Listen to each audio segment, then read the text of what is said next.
pueden levantar la mano o escribirlo al chat y nosotros vamos a estar pendientes, ¿listo? Y pues le doy la palabra a Doc. Muchas gracias por estar aquí. Buenas noches para todos, muchas gracias. Veo que hay una buena...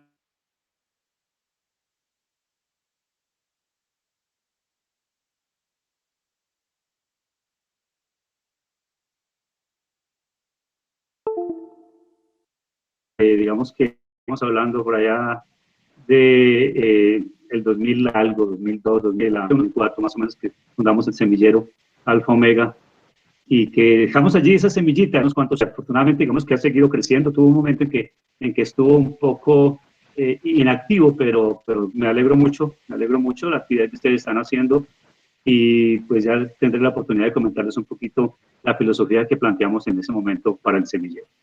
De verdad, mil gracias, es un gusto realmente compartir con ustedes y sobre todo animarlos a que si están en este espacio por fuera de la academia, porque digamos que esa es la esencia de un semillero, que sea algo por motivación propia. Esto no tiene calificación, esto es porque hay un gusto por algo que se quiere hacer y al cual se le dedica tiempo y se le saca tiempo y no importa porque se hace, porque en algo nos llena de la vida. Entonces, felicitaciones a todos, ojalá permanezcan y siga creciendo el semillero y sobre todo que llegue al término final del semillero, que es poder ver de aquí futuros grandes investigadores con maestría, con doctorados, con postdoctorados, y que esa semilla de investigación que empieza a surgir aquí al vincularse de alguna manera, al estar en la temática que se va tratando en beneficio de ir haciendo crecer esa inquietud por la investigación, pues que finalmente transcurre el tiempo y siga aumentando y no lo dejen apaciguar.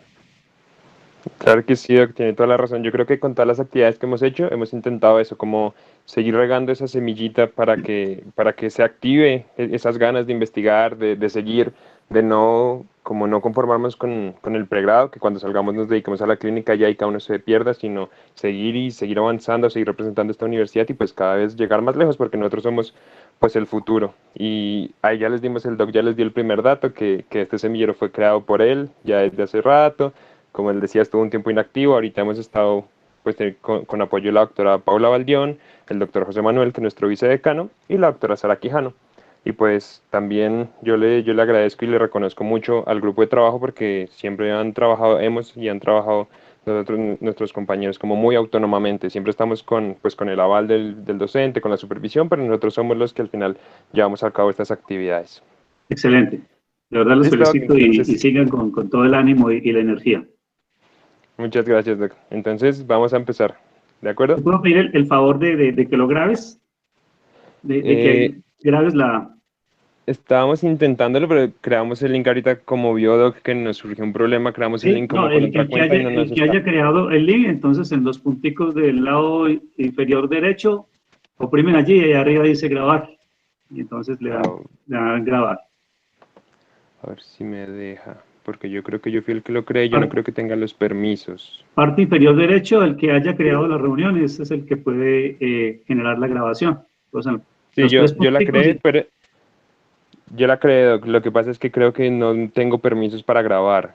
Ah, ya entiendo, entiendo. No sé Listo, si no hay se problema, no hay pueda ponerla problema. a grabar desde ahí Ajá. o no. No, no, es solamente el que organiza la reunión el que la puede grabar. Muy bien, Ash. Bueno, intentaremos mejorar eso para la próxima porque se no nos hay salió de las problema, manos. tranquilo.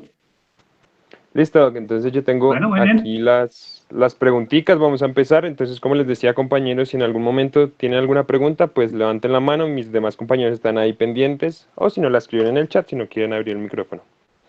Entonces, Doc, la primera que tenemos es si usted siempre tuvo la idea de estudiar odontología. Bueno, pues es una pregunta que a mí, la verdad, yo te digo, del cuestionario es excelente y creo que nos permite retomar cosas del pasado, remontarnos a la historia. Y Sí, señor. entonces, digamos que la historia mía no, pero sí tuve, digamos que siempre la inquietud por la parte de las ramas médicas, ¿sí? Por la salud.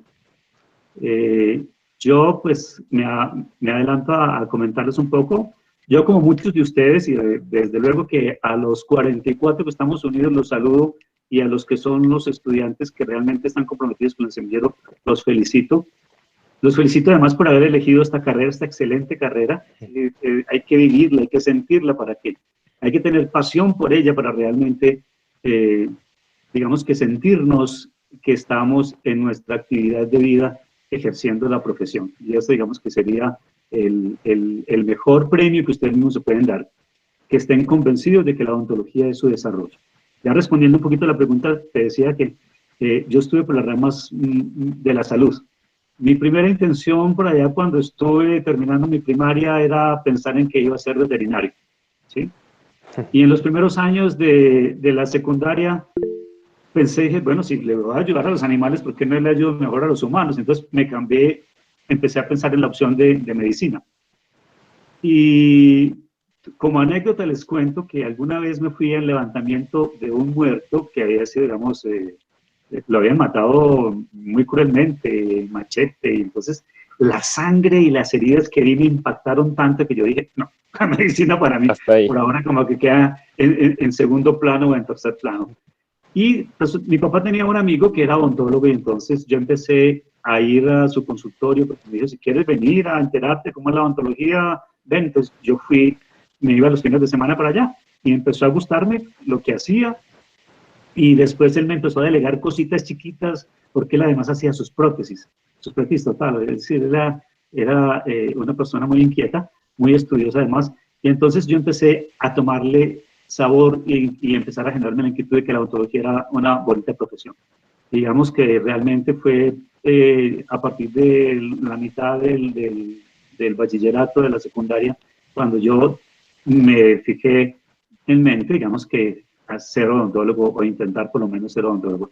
Y quería, digamos, comentar eso en el sentido que como muchos de ustedes venimos de provincia, yo vengo de provincia, soy caldense, venía de Río Sucio, Caldas, es a lo mejor lo han escuchado en algún momento, allí se celebra el Carnaval del Diablo, y venía de allá de provincia, mi papá fue profesor, y digamos que el reto mío era empezar por ser técnico dental. Y de hecho, cuando me vine a Bogotá en el año 77, ¿sí? Hace muchos años ya, Sí.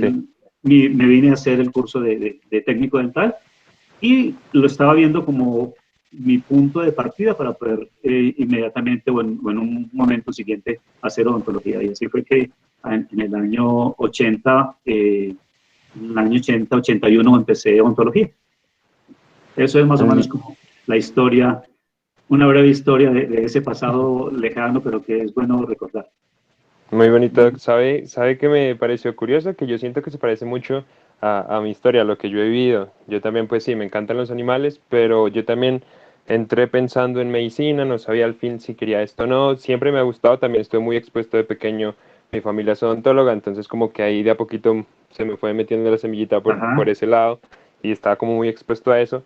Pero yo también me di cuenta, digamos, ahorita me pasa también mucho con la especialización de cirugía y me pasó en su momento en decir si estudiaba medicina o no, que yo siento que yo no soy capaz para esas cosas tan fuertes, para ver tanta sangre o para que la vida de alguien esté en mis manos, algo tan fuerte, yo creo que tampoco lo lograba, o sea, no me sentía Sí. capaz emocionalmente y entonces ahí fue cuando yo decidí por odontología y ahí fue que entré a esta carrera también.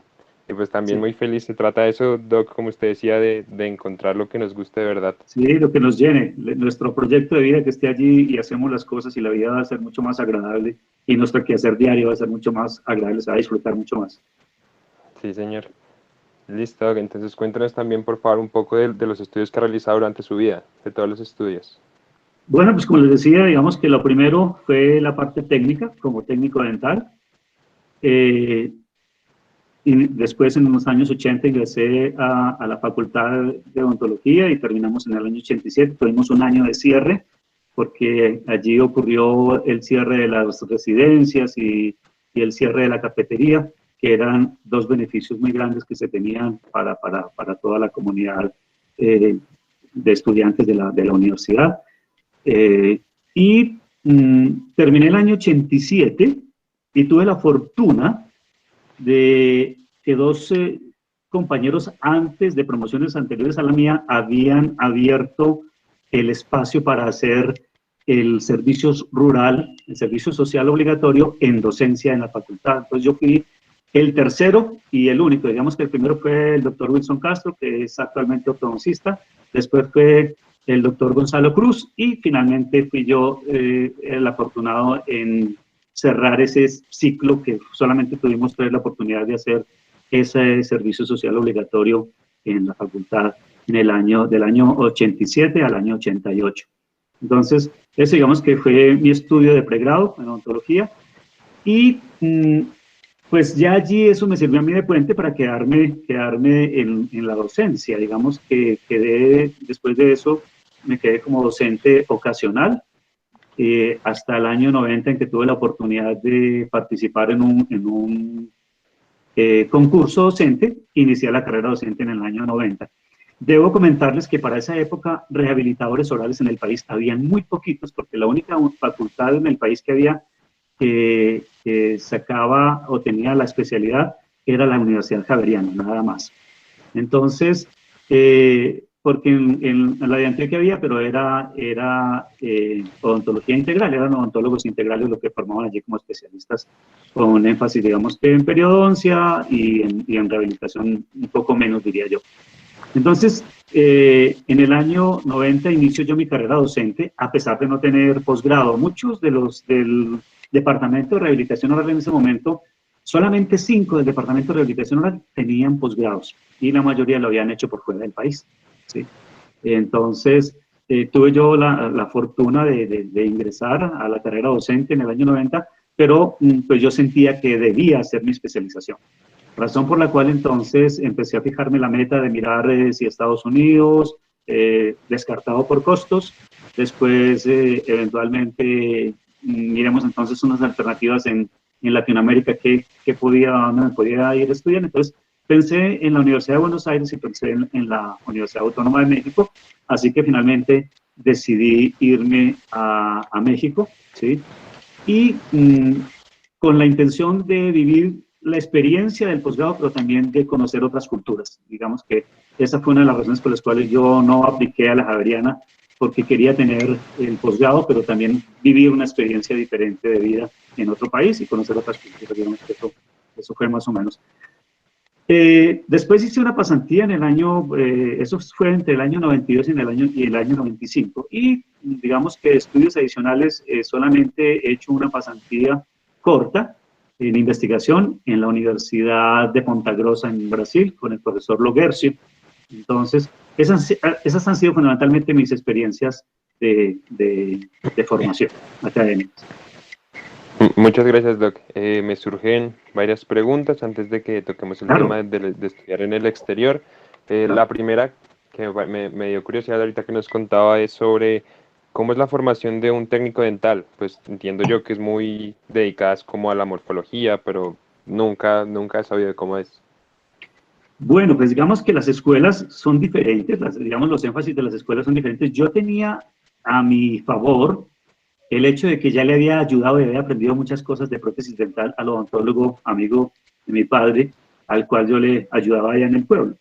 Entonces, yo ya tenía bastante noción de muchos procesos de prótesis, lo que quería era afinar más cosas. Entonces, sí, pues hay una formación previa de básicas en materiales dentales, de básicas sistémicas, de conocer un poco anatomía, y hay que puntualizar mucho el desarrollo motriz, ¿sí? Es conectar mente y manos para poder tener la habilidad de comprender, entender y practicar la anatomía dental, ¿sí? Entonces, es eso, y el resto es puras técnicas que hay que tener fundamentación de cómo se hace en prótesis total, en prótesis removible, en prótesis fija, en cerámica, en el manejo de acrílicos, pero digamos que es, como su nombre indica, es una formación técnica donde lo que se busca es que la gente aprenda a hacer bien cosas, y aquí se trata de aprender a hacer cosas que son para el uso del odontólogo, ¿sí? Todo lo que son los elementos protésicos para el odontólogo.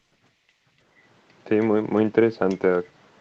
Yo siempre me había causado curiosidad porque yo tengo varios compañeros que conozco que antes de entrar a la carrera ya habían hecho un técnico Yo creo que es una buena secuencia. Sí. y uno siempre los ve, digamos, en Morfo uno cuando uno está apenas intentando cuadrar eso que usted decía, la mano con los ojos y todo, Sí, ellos sí eran sí, súper duros y hacían de todo, sí, todo fácil, les quedaba hermoso. sí, sí, sí, claro, así es, así es. Eso es, digamos que es esa práctica y esa consagración que se tiene allí en, la, en lo que uno hace en el estudio del técnico dental, eso finalmente, si realmente se asume con responsabilidad, con cariño, con aprecio, pues seguramente el éxito se va a mostrar cuando se desarrolle la parte clínica y la parte preclínica. Digamos que fue también mi experiencia. Yo de alguna manera me convertí indirectamente en el monitor de mis compañeros, porque siempre me preguntaban, Norberto, ¿cómo se hace esto? Norberto, ayúdame, explícame. Entonces, era algo bien agradable. Sí. No, y lo bueno es eso, sacarle provecho para todo lo que nosotros hacemos. No, Sí, y mi así otra es. pregunta que me surgió con su historia es, cómo era ser estudiante de odontología ya en el pregrado en esa época, en el 87 que nos contaba? Sí, pues bueno, del 80 al 87, 81, 87, el ser estudiante pues era muy tranquilo, la verdad. Nosotros eh, tenemos un muy buen recuerdo, un muy buen grupo, mi grupo de egresados, de mis compañeros, todavía nos seguimos reuniendo cada 5 años y pues fuimos muy unidos desde ese momento. Nosotros siempre celebrábamos nuestras fiestas, siempre nos despedíamos en el semestre con algún paseo, alguna actividad importante, tal suerte que se generaron lazos muy importantes. En términos de estudio, pues yo creo que la universidad siempre se ha caracterizado por no conformarse con lo que se ve.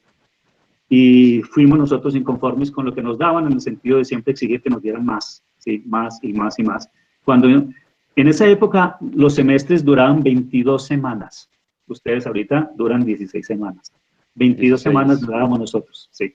22. Y nosotros protestamos y hicimos manifestaciones porque nos las redujeron a 20 semanas. Y después, entonces, querían reducirnos a 18, pero nosotros definitivamente salimos con 20 semanas durante todo el tiempo, pero tuvimos semestres de 22 semanas.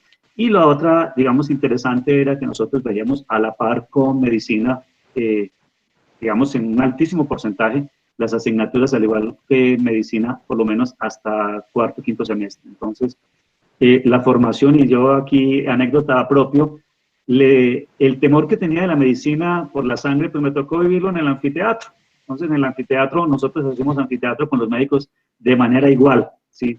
Igual hacíamos, y definitivamente, digamos que el tiempo me enseñó que había sido tal vez una impresión de joven frente a la sangre, porque después para mí eso no fue, digamos, una limitante en la parte odontológica del manejo, digamos, del paciente con esas características. Entonces, fue de mucha responsabilidad, de mucha exigencia, profesores muy exigentes, profesores muy ortodoxos y de alguna manera siempre procurando tener la mejor formación. Cuando uno está allá adentro, como ustedes de pronto, los que ya están a punto de salir, uno siempre está un poco inconforme con lo que sabe, ¿sí? Cree que sabe muy poquito, cree que ya el mercado y la competencia con los demás colegas con los que uno se va a encontrar probablemente sea, digamos que uno de los temores que se tiene porque se cree que estamos flojos todavía en muchas cosas.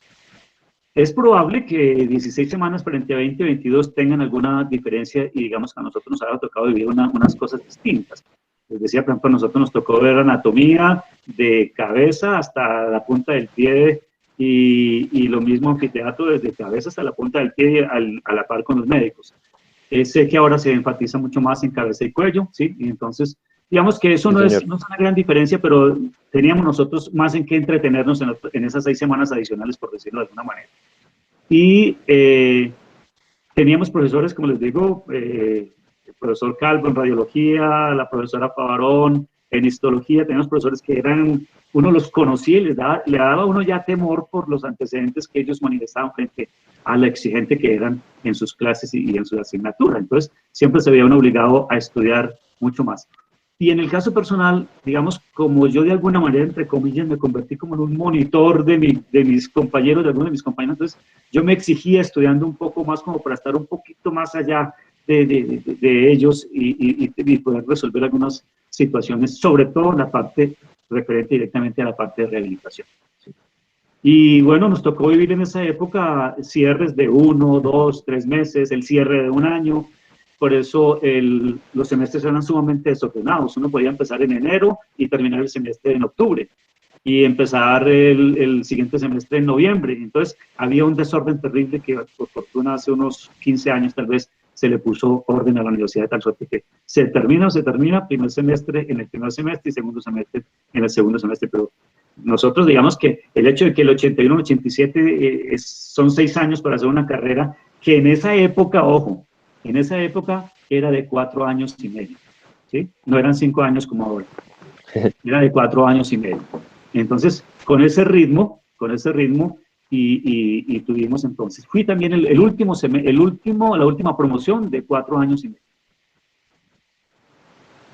No, Doc, que bueno, y yo no sé si lo envidio o no sobre las semanas que tenían antes. A veces yo siento que esas 16 para la clínica no alcanzan bien. Entonces yo Sí, no sé no, si me créeme que hacen yo falta. desde el lado de acá como docente yo digo, qué bueno fuera que fueran un poquito más. Y digamos que a mí me preocupa en algún momento cuando por algunos estándares internacionales dicen, no, es que con 14 semanas es más que suficiente, porque para allá en algún momento se va a No, llegar. Sí, entonces cada vez menos, y después eran 12 y después eran 10. Entonces, pues es lamentable, ¿no? Ustedes estarán allí para que sí, también Doc. luchen porque la formación, independientemente de la duración, la formación sea lo mejor posible, porque salimos a competir y porque salimos realmente a responder por el nombre de la universidad. Ustedes siempre, es una responsabilidad el ser o el decir y el ser egresado de la Universidad Nacional. Hay que responder de manera adecuada, siendo y mostrando lo que somos. Les decía que siempre tienen un temor de que no tienen lo suficiente, pero créanme que ese suficiente o eso que se dio es a veces mucho más que lo que hay por fuera. No es para dormirnos en los laureles, pero créanme que ustedes Sí. deben sentirse orgullosos de lo que, de la formación que se da en la universidad. ¿Sí? Eso yo como docente, como conferencista en diferentes medios nacionales e internacionales, uno lo puede vivir. Yo que tuve la oportunidad de ir en Sí, yo, México, sentí que el pregrado, la formación del pregrado que yo llevaba era maravillosa frente a la formación de pregrado que les estaban dando allá mismo en la UNAM.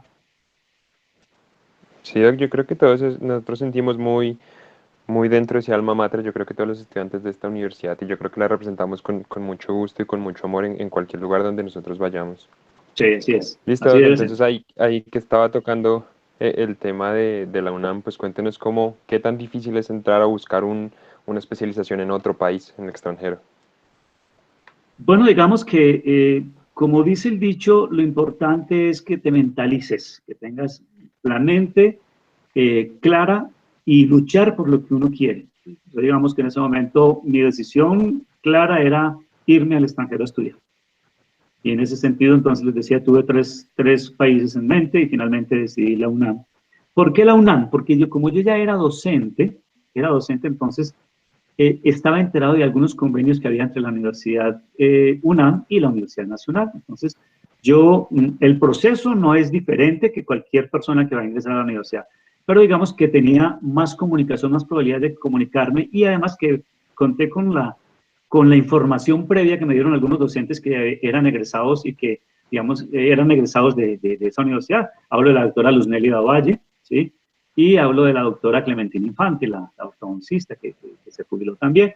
Entonces, fueron dos de las personas que a mí me enfocaron y me dijeron cómo era el ingreso y cómo era la vida en la universidad, digamos que de alguna manera me ayudaron para que ese proceso fuera el adecuado. Entonces, a través de las oficinas internacionales que tienen las dos universidades, entonces empezó la comunicación, los correos van, los correos vienen, y finalmente la aceptación para presentar el examen, pero antes yo me sometí a un proceso que hay en la UNAM antes de uno ingresar a un posgrado de odontología, que es un curso denominado curso propedéutico. Entonces, a uno lo aceptan para hacer el curso propedéutico, el curso propedéutico, que es un curso intensivo de 3 meses y es un curso preparatorio para los exámenes. Entonces, y es un filtro porque hay evaluación de ese curso de los 3 meses, hay que presentar trabajos prácticos, hay que presentar exámenes, hay que hacer trabajos escritos. Entonces, yo me sometí al proceso y me fui a hacer esos 3 meses y pues me tocaba esforzarme porque no quería venir aquí con la cola entre las patas de que no me aceptaron en la UNAM. Entonces, es un reto grande, pero digamos que a eso cuando uno quiere las cosas sabe que es la forma de lograrlo y sobre todo que ya uno tenía, ya en mi caso tenía la convicción y la organización para poder responder a un nivel superior a lo de un pregrado, a lo que me exigiría un pregrado. Entonces, empezó el curso de los 3 meses, el propedéutico, presenté los exámenes, allí de 36, finalmente para cada posgrado reciben el triple de número que van a ser aceptados. Entonces, recibieron 36, ¿sí? Y de esos 36 solamente se elegían 12. Entonces, de ese curso propedéutico. Entonces, finalmente, pues ya me sentí un poco tranquilo cuando pasé el propedéutico, cuando ya quedé dentro de los 12 y venía ya el proceso de entrevista y de examen puntual para el ingreso al posgrado. Digamos que esa fue la mecánica de ingreso para el posgrado en la UNAM. Entonces, los contactos a nivel de central y nivel personal y la información previa que tenía de los docentes y el someterme al proceso normal del propedéutico y el proceso de entrevistas y presentación de trabajos prácticos que hacían parte de la evaluación. Sí, Doc, yo creo que lo más importante de todo es estar enfocado, ¿no? Porque yo creo que a todos, o hablo personalmente, a mí me da miedo, claro que tengo el sueño de intentar estudiar algo afuera, pero me da miedo ese contacto, esa forma de buscar la información, de cómo encontrarla, de cómo comunicarme con la universidad. Ahora Entonces, es pues mucho con más esto, fácil, sí, ahora es mucho sí. más fácil que en aquella época, digamos que todo lo que son las redes, el internet en esa época no existía, ¿sí? En esa época era Ujú. incipiente, eran las primeras versiones de computadores, de tal suerte que era comunicación escrita y comunicación telefónica, esa era la forma como trabajamos ahorita, es mucho más práctico buscar opciones, buscar los programas para conocerlos un poco más y saber hacia dónde nos vamos porque elegimos el programa, porque conocemos, tenemos inquietudes por la cultura, en fin, creo que tenemos más información. Ahora hay mucho más, está mucho más formalizado la ORI, que es el organismo que a nivel de universidad ayuda a generar esos contactos de intercambio, nos da a conocer cuándo existen becas para algunos países, ¿sí? Y definitivamente el abrirse puertas, cada vez ustedes tienen un mejor nivel de inglés que nosotros de aquella época, ¿sí? Porque Sí. para ustedes nosotros teníamos que presentar artículos y preparar artículos en inglés, pero digamos que chaputeado. Ustedes tienen ahorita unos niveles de inglés que hacen parte de su formación y créanme que eso es muy importante. Ese idioma inglés, cuando ustedes empiezan a manejarlo y cuando finalmente dan la puntadita para ir un poco más allá en ese nivel de inglés, les abre las puertas. Sí, yo siempre he dicho, la falta de inglés les cierra las puertas a muchas personas. El que tiene inglés se abre las puertas. ¿Sí? Hablando solamente de ese idioma, pero el que maneja francés, pues podrá, o alemán, pues podrá apuntarle a otro tipo de formación europea. Pero digamos, en inglés, pues en algunos países y sobre todo cuando estamos mirando a Norteamérica. Sí, pues yo creo que es como una invitación a todos a que apuntemos alto. Yo sé que los que estamos en esta universidad somos los mejores del país, estoy muy convencido. Entonces Así es es. como a buscar eso y a que vayamos por todo, porque yo creo que todos tenemos esas ganas de seguir investigando y de seguir creciendo académicamente como esta experiencia que nos cuenta el Doc. Doc, nos llegó una preguntita en el chat, a ver cómo abro el Sí. chat aquí. Salud. Si Listo, quieres, yo te dice... leo. Vas. Listo, listo, ayúdame con eso, gracias. Listo, Doc. En el chat nos pregunta Laura Sofía, ¿qué hizo durante esos cierres de la universidad, doctor? Bueno, muy buena pregunta. Yo, como ya era técnico dental, digamos que a mí me tocó trabajar como técnico dental para sustentarme la carrera. Nosotros fuimos una familia numerosa y mi papá fue profesor y él dijo palabras sabias y que le agradezco. Me dijo, hasta aquí lo traje cuando terminó el bachillerato. De aquí en adelante defiéndase usted.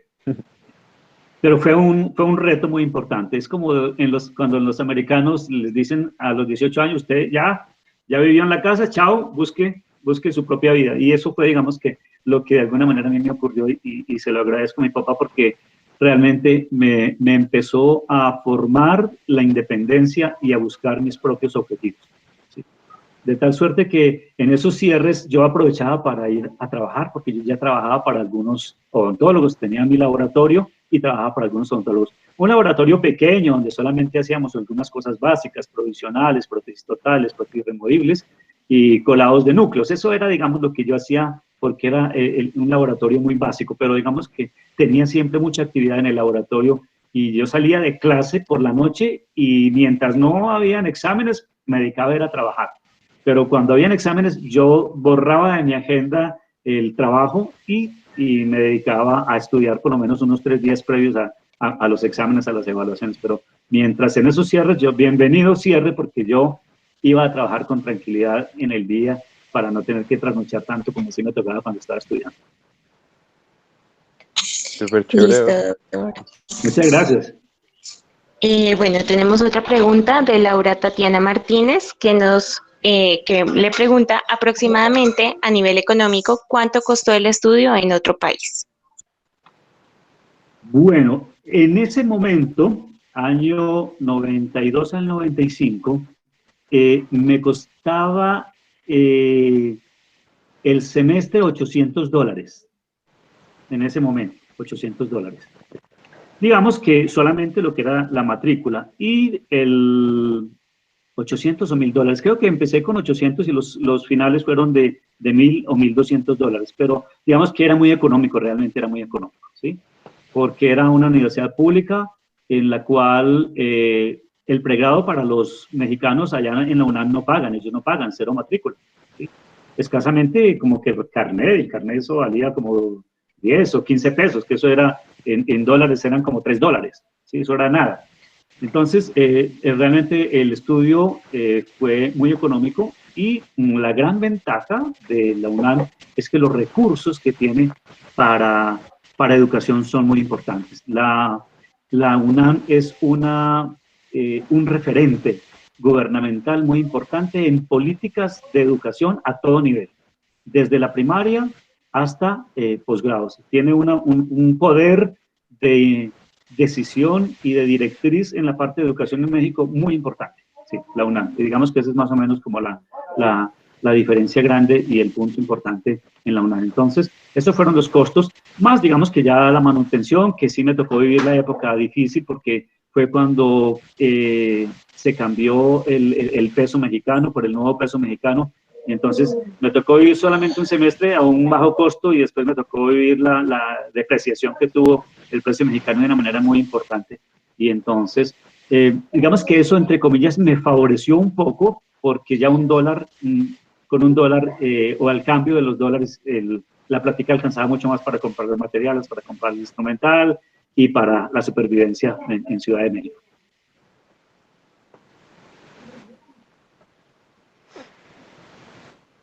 Gracias, Doc. No sé si hay más preguntas, ¿cierto? He visto que por ahí siguen mandando. Sí, tenemos más preguntas, pero creo que Sofi nos las contestó, pero bueno, igual. Britney Sofía Carvajal pregunta, ¿a qué entidad hay que comunicarse para que le den información para estudiar en el extranjero y cuáles son los requisitos? Bueno, depende mucho de dónde quieras ir a estudiar, pero digamos que les decía yo anteriormente que actualmente existe el ORI, que es la Oficina de Relaciones Internacionales. Hay una de sede y hay una de nivel nacional. Generalmente quien hace la conexión entre facultad y la ORI es programas curriculares, pero ustedes se pueden acercar directamente a la oficina de la ORI. Antes funcionaba en el segundo piso del León de Grey, no sé si todavía estará funcionando allá, y si no es fácilmente conseguir el dato del de sede, y si no pueden ir al central. Allí les dan información de absolutamente todas las universidades con las cuales hay convenio, con las cuales hay qué tipo de posgrados, no todas las universidades ofrecen todos los posgrados, hay unas pocas que ofrecen odontología, y de igual manera les van a hablar de las becas, o los van a guiar en las becas. Creo que la ORI va creciendo, todavía falta madurar muchas cosas, pero ustedes tienen esa gran ventaja que la orientación desde la ORI es muy buena. Creo que ahorita están ubicados hacia el polideportivo, pero, bueno, antes de la pandemia. Sí, eso. Ahí en ese sector, o en el segundo piso, en ese sector estaba la hora. Para sus pasantías, porque ustedes también pueden empezar por una pasantía y a veces la pasantía les abre el mundo, porque ustedes se enteran mucho más cercanamente de una pasantía. Por ejemplo, los que han ido eventualmente a pasantías a la UNAM México, pues se enteran de la mecánica, ven cómo es la vida en México, ya deciden si vale la pena o no lo que tienen proyectado en un posgrado y cómo es la vida y el costo mismo de lo que pueden empezar a proyectar cuando ustedes hacen esas pasantías. Sí, Doc, muchas gracias. Yo creo que todavía tenemos más preguntitas ahí, ¿cierto? Sí, todavía tenemos dos. Bueno, la primera es, ¿la edad afecta en la postulación a una especialidad? Y la segunda es, doctor, ¿qué es lo mejor y lo peor de esta carrera desde su perspectiva? Bueno, digamos que ¿me recuerdas la primera pregunta para no ir a incurrir La edad, Doc. La edad, doc, sí, la edad. Sí. Hay universidades que tienen un límite de edad. Sí. En el caso mío, era en la UNAM en ese momento, el tope máximo para ingresar a posgrado era 35 años. ¿Sí? Afortunadamente no los había cumplido todavía. Y hay otras universidades donde ponen unos límites de edad, pero realmente digamos que yo pienso que no es algo que tenga trascendencia. A lo mejor algunas universidades pueden decir es la productividad de una persona joven es mucho mayor, la disponibilidad de una persona es mucho mayor que mejor que una persona de más edad. Pero digamos que eventualmente encuentra uno de esos y no conozco de otras universidades que tengan como ese límite de edad, pero para la UNAM en ese caso sí eran 35 años. Sí.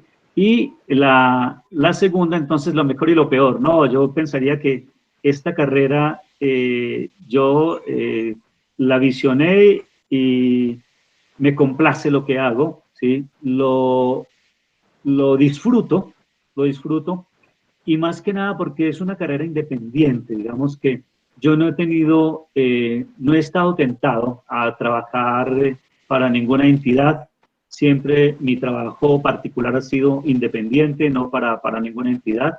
Entonces, esa independencia me permite a mí manejar el tiempo, me permite a mí no darme 15 minutos como me lo diera una IPS para atender a un paciente, sino que me tomo el tiempo necesario hasta que yo quede satisfecho con lo que estoy haciendo, ¿sí?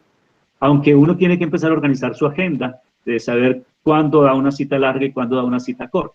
Y eventualmente uno se puede despistar un poquito. O le sobra tiempo o le faltó un poquito de tiempo, pero digamos que cada vez uno es mucho más finito en saber cuánto tiempo debe tomarse para la cita y el proceso que va a realizar en cada paciente. Digamos que yo diría que la carrera a mí me apasiona en todo sentido me apasiona la carrera. Lo peor de la carrera de la odontología es la parte legal, entre comillas, la parte de habilitación es una de las cosas que a mí me ponen un poquito tenso, ¿sí? La parte de habilitación frente a Secretaría de Salud, porque se reúne una cantidad hay unos requerimientos importantes que son muy necesarios, pero hay otros que uno dice están lindando en cosas que son más por exigir por exigir, que realmente sean importantes porque estemos cuidando al paciente y porque estemos realmente demostrando que estamos capacitados para hacerlo. Sí, no, de odontología, yo diría, en términos de asignaturas, lo que menos me gusta es la cirugía. ¿Sí? Lo que menos me gustó fue la cirugía. Ahí creo que de alguna manera tenía como que ver con el cuento de la sangre, ¿no? Pero no era realmente el cuento de la sangre, sino que no tuve la habilidad. Sí, mis hermanos son egresados de odontología, tengo 2 hermanos egresados de odontología también de la facultad, que tan pronto estaba yo regresando de México, ellos estaban terminando, año 94, 95, y ellos al contrario tuvieron un excelente docente que había sido también egresado de la UNAM, el doctor Edgar Mejía, y él les dedicó tanto tiempo que ellos se enamoraron de la cirugía y son odontólogos generales con excelente formación en cirugía y son apasionados por hacer cirugía. Yo no. En la parte de asignaturas eso no, y desde luego que la parte con la que igual me sentía mucho más afín a todo lo que tenía que ver con rehabilitación y clínicas. Listo, Listo. muchas gracias, Doc. Ya estamos al día de preguntas en el chat. Listo, gracias, Juliana. Entonces vamos a continuar con los que tenemos aquí y ahorita más tardecito abrimos otro espacio por si salen nuevas preguntas y respondemos todas de corrido a todas Claro las que del sí. chat. ¿Listo? Listo, Doc. Entonces, me salté una, Doc. Cuéntenos bueno, si fue su primera vez viajando allá en México y cómo es la cultura de este país, para los que no conocemos. No, no, México, a ver, yo viví dos caras de la moneda, digamos que me atraía mucho México por la cultura que tienen ellos, por todo ese acervo cultural de maya, azteca, ¿sí? Y allá descubrí que son unos apasionados por su cultura, por sus ancestros culturales aztecas y mayas, dependiendo de si es al norte o si es al sur de México. Entonces, digamos que para mí eso es muy admirable, que ellos respetan y veneran su antepasado, su pasado, digamos, cultural en esa parte, digamos, de proveniencia de ellos. Son, digamos que la riqueza y el desarrollo, la cercanía con Estados Unidos, a ellos les permite tener un desarrollo importante, con las limitaciones económicas, desde luego, que tienen como país subdesarrollado también, aunque ellos dicen todo lo contrario, que ellos son desarrollados, ellos también dicen que no son de Centroamérica, sino que son de Norteamérica. Claro que les quitaron un pedazo en alguna época en la guerra en Estados Unidos, pero yo creo que por eso siguen diciendo que tienen a Nuevo México en el otro lado, pero que al fin y al cabo era México. Entonces, son muy, yo diría, y son demasiado nacionalistas. Digamos que eso puede uno tomar,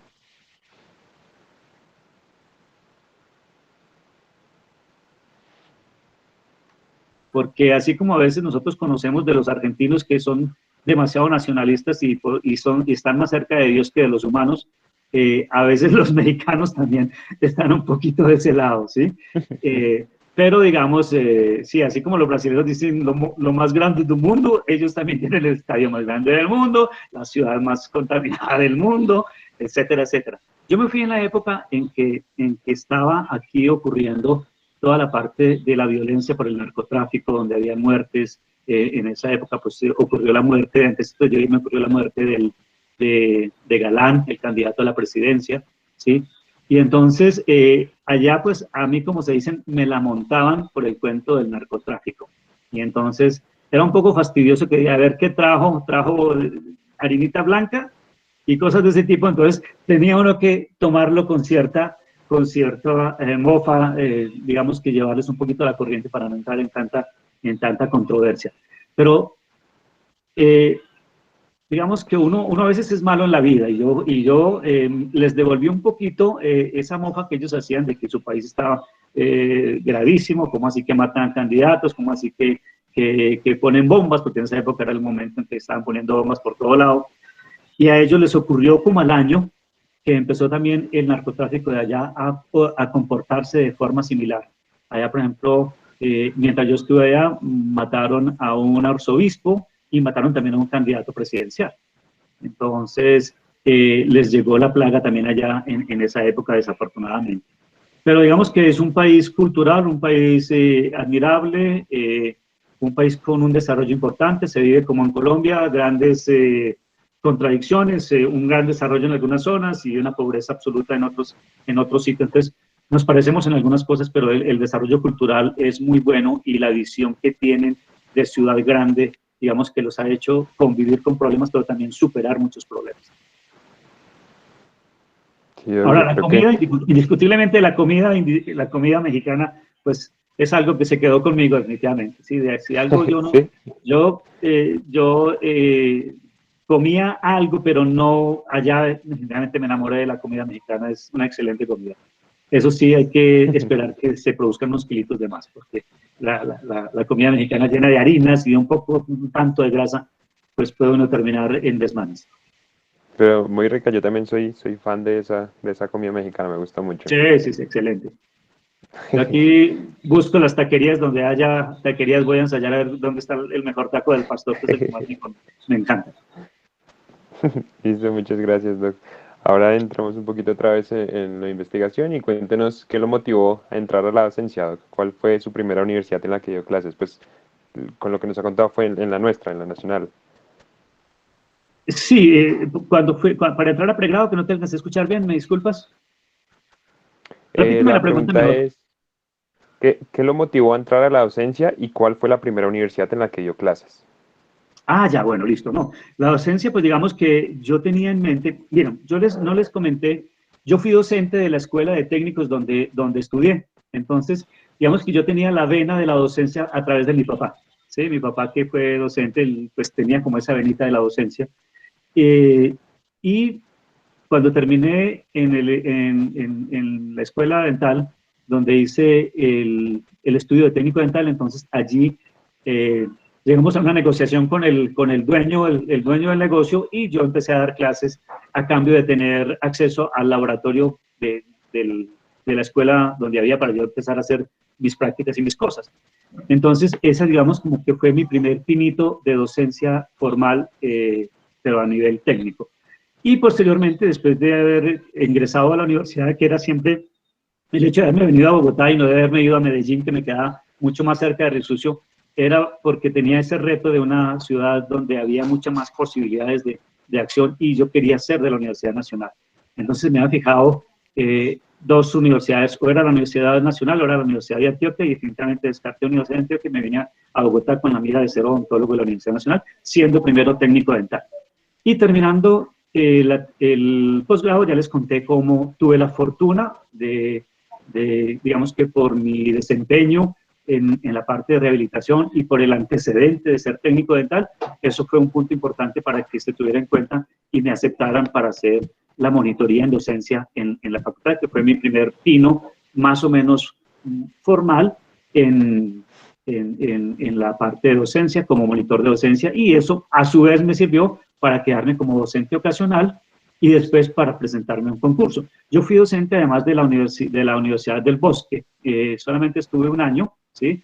Hasta el momento en que ya pasé el concurso en la Universidad Nacional y allí ya no continué como docente en el Bosque, sino que me quedé solamente como docente en la Universidad Nacional. Estamos hablando del año 89.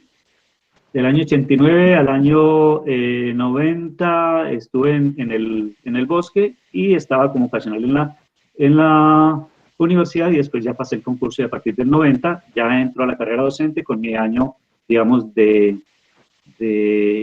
previo, y después sí ya en el 91 probablemente la carrera docente, como de planta, docente de planta. Sí, ¿y en cuántas universidades está enseñando ahorita?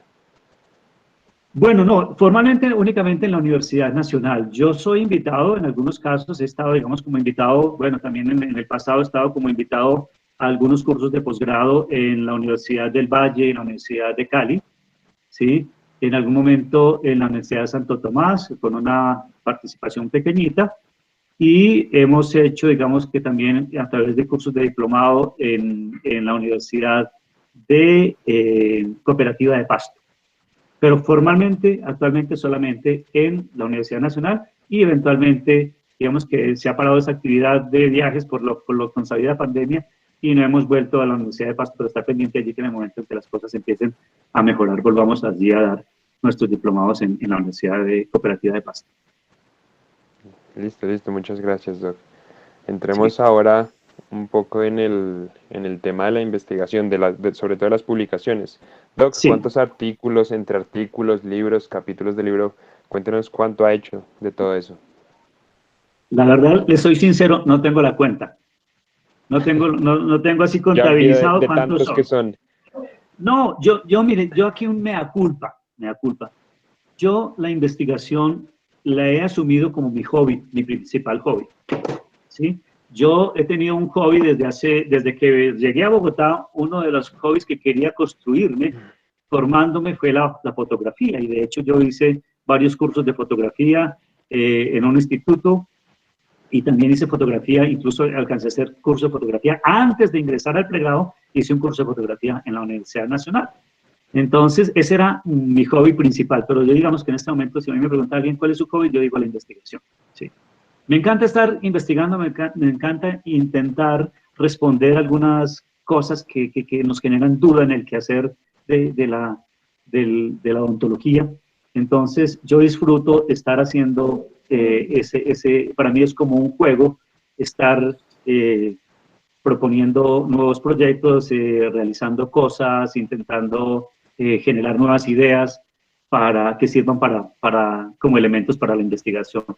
Entonces, eso digamos que es lo que yo pudiera comentar al respecto. Y trabajos, capítulos de libro, tal vez unos 3, 2 que se han publicado. Uno es el capítulo de libros de biomateriales de uso clínico, en el cual tengo allí participación con el capítulo de lámparas. Va a salir este año un libro editado también por Panamericana, en el cual tengo un capítulo un poco más amplio, también de lámparas, tanto de uso intraoral como de uso extraoral. Y está, digamos que tan pronto salga, pues también le estaremos comentando al respecto del libro. Abstracts en algunos eventos, en algún momento yo nunca faltaba, desde el año 97, que fue mi primera participación en ACO. Yo estuve consecutivamente todo el tiempo yendo a ACO, llevando trabajos asesorados o realizados por mí. Y bueno, publicaciones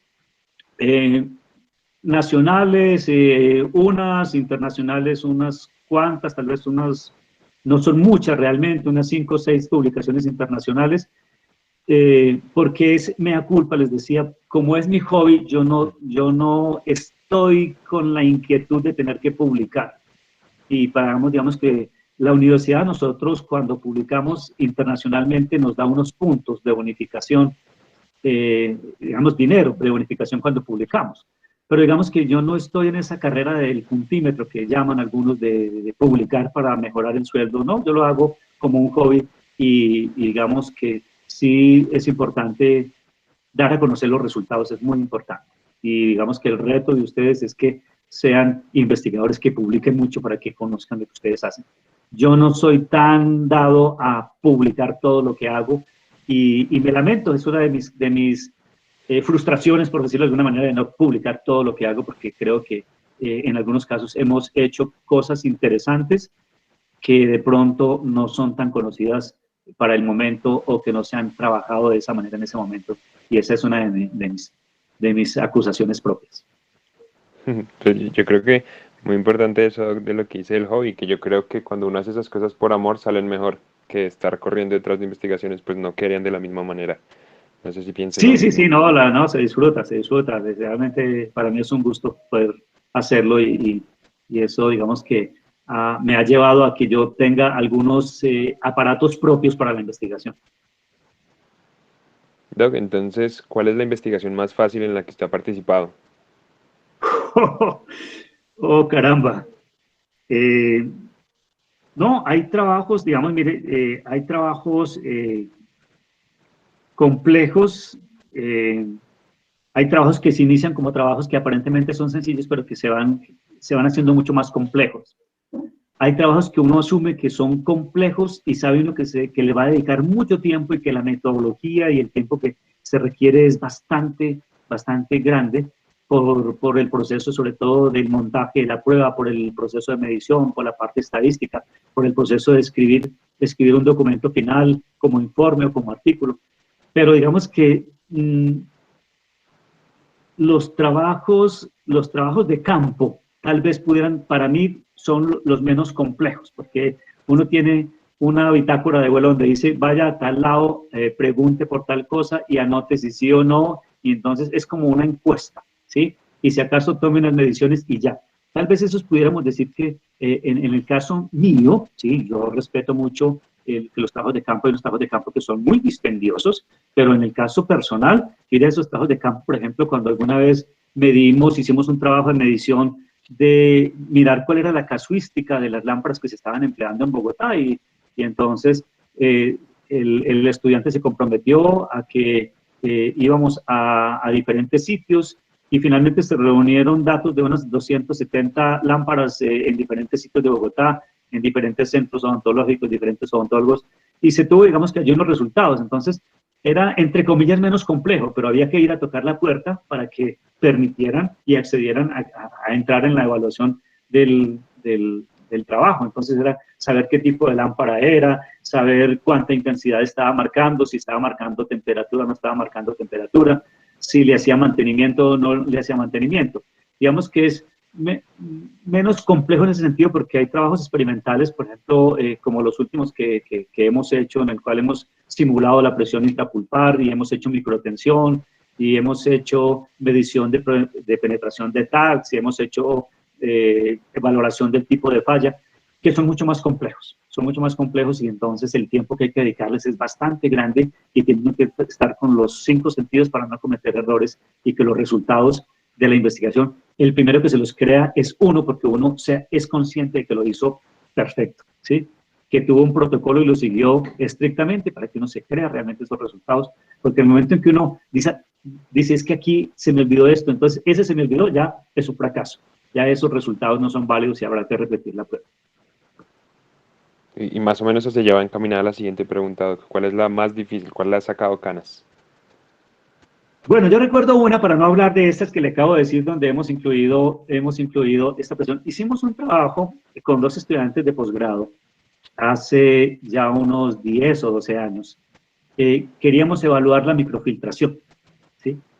Entonces, la microfiltración, tradicionalmente lo que se hace es una restauración en dientes extraídos por razones generalmente ortodònticas, hace uno la cavidad clase 2, coloca el adhesivo que quiere evaluar y coloca la resina que quiere evaluar o la técnica de obturación que quiere evaluar.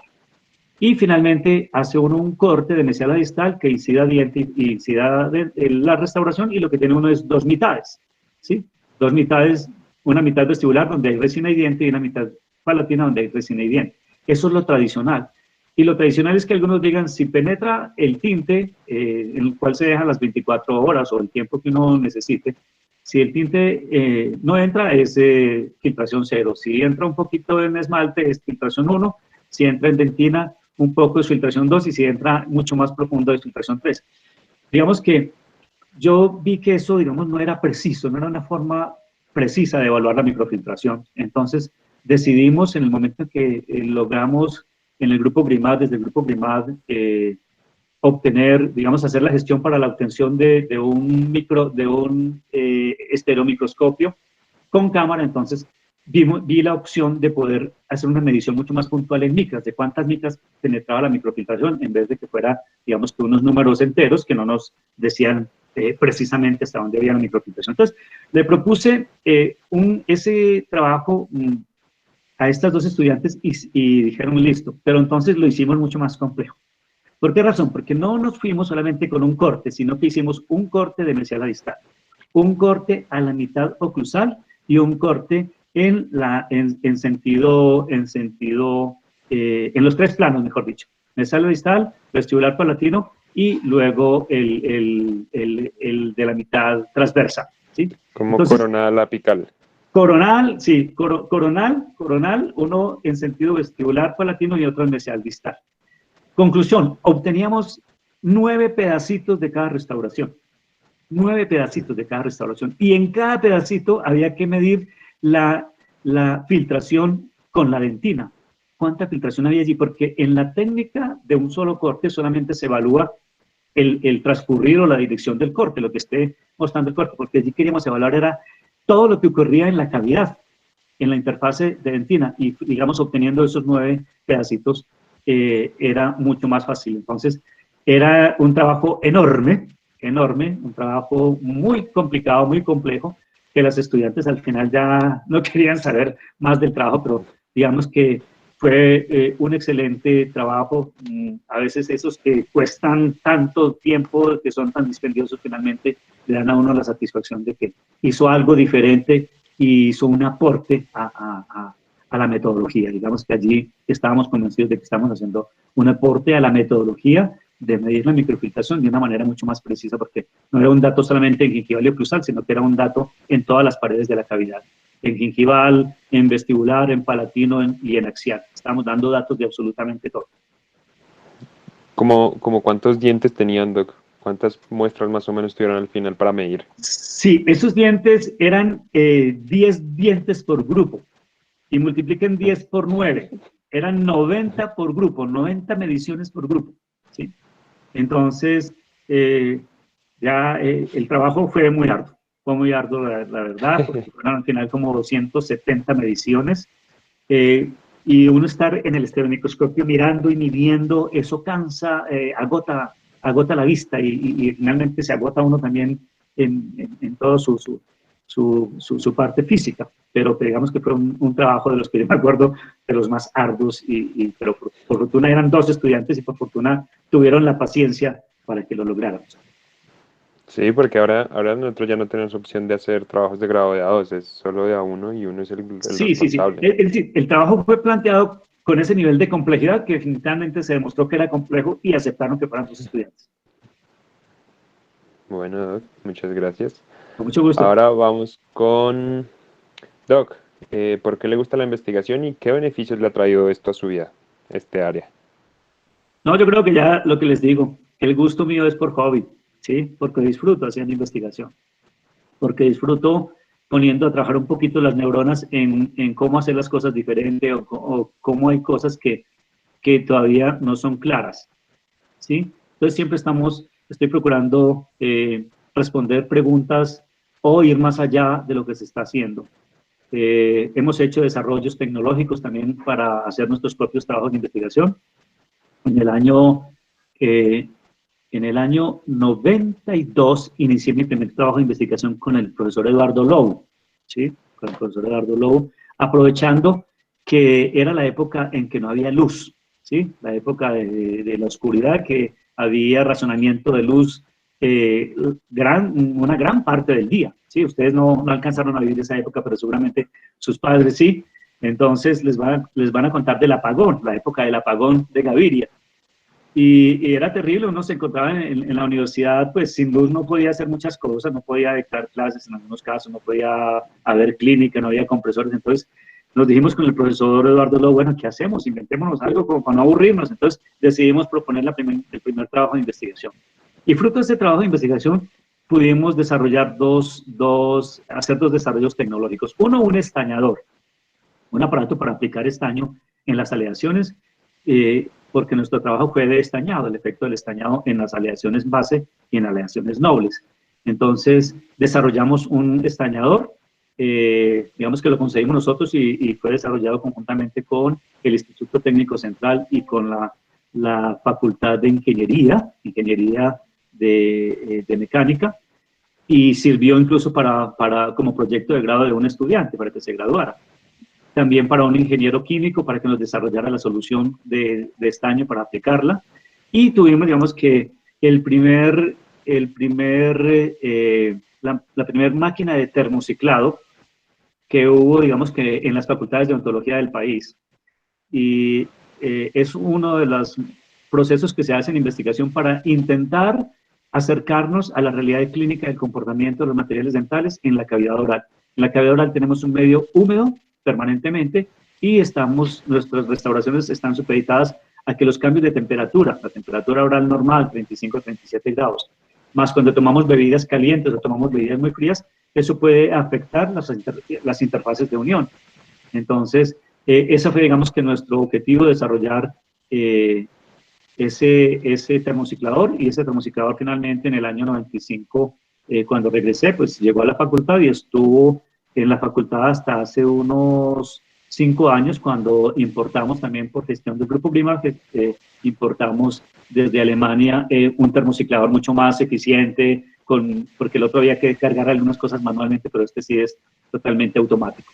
Entonces, como les digo, es un hobby y lo hago porque me satisface poner a pensar y ponerme retos diferentes y lo disfruto mucho, realmente disfruto mucho la investigación. Sin esa presión del puntímetro, de que lo hago porque voy a ganar dinero, y eventualmente pues sí me lamento de no publicar todo lo que hemos hecho. Doc, ¿y qué le dice a la nueva generación para que se interese más en la investigación, para que sientan esta pasión que siente usted? Bueno, yo creo que, digamos, es sencillamente darle cabida y desarrollo a esa lucecita que cada quien puede tener, esa pequeña inquietud que puede tener aquí alguien de hacer algo distinto, de responder preguntas que pueden que no se hayan a veces uno piensa que ya todo está dicho y resulta que no, eso no es así. El que crea de esa manera está de una vez abortando la posibilidad de crear y su capacidad de inquietarse. No todo está dicho en la vida. Y hay cosas todavía que no tienen la suficiente explicación, hay todavía baches, todavía hay vacíos en el conocimiento que ameritan trabajos de investigación, hay metodologías que no son adecuadas, hay metodologías que son imperfectas, entonces uno puede empezar a perfeccionar cosas y de esa manera van surgiendo proyectos de investigación. Pero digamos que para aquel que tiene esa pequeña inquietud de explicarse procesos que no están totalmente explicados, de responderse dudas, es el momento de que empiece a construir, de que es una opción la investigación para responder esas dudas y para generar, digamos, que conocimiento que favorezca nuestro propio quehacer y el quehacer de la profesión.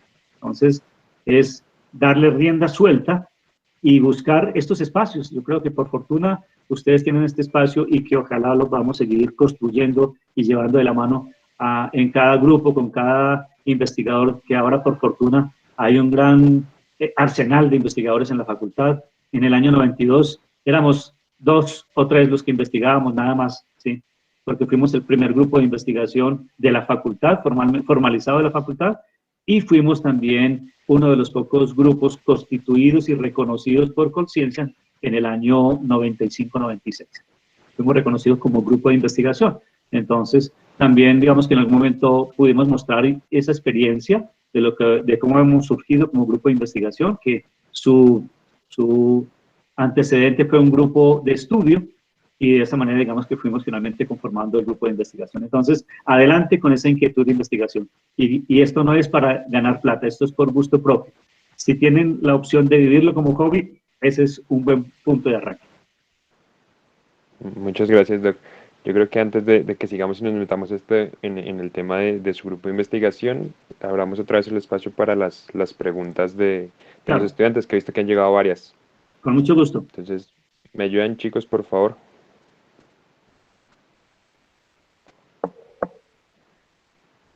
A mí me sacó el Meet. Yo no sé si antes de la pregunta de San firma. ¿De cuál? Se te entrecortó. Tengo desde la pregunta de Santiago Varela. No sé si hay preguntas antes de esa. A ver, abramos el chat aquí. Santiago, sí. Hay otra de Britney, de Tatiana. No recuerdo cuál fue la última que alcanzamos a responder ahorita. Yo creo que Sí, es de no, la de Laura Tatiana la Martínez. última pregunta fue, sí, la de lo bueno y lo malo de odontología. Eso fue la última pregunta. Creo que la Listo, pregunta entonces de sería... Britney es como muy general en cuanto a las convocatorias, entonces eso depende de la convocatoria a la que tú aspires. Hay algunos que te piden más y otros menos. Yo creo que seguir con la de Santiago. Listo, Listo. entonces... bueno, sí, dale, Juliana, por favor. Bueno, entonces Santiago pregunta, ¿actualmente en qué tema de investigación está trabajando?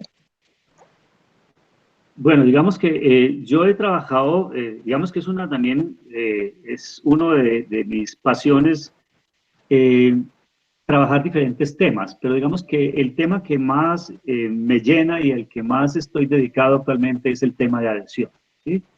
Yo a través de la historia, en lo que he trabajado en investigación, he trabajado diferentes temáticas, en yesos, en siliconas, en amalgamas, en sellantes, en cerámicas, en polímeros, en lámparas de fotocurado.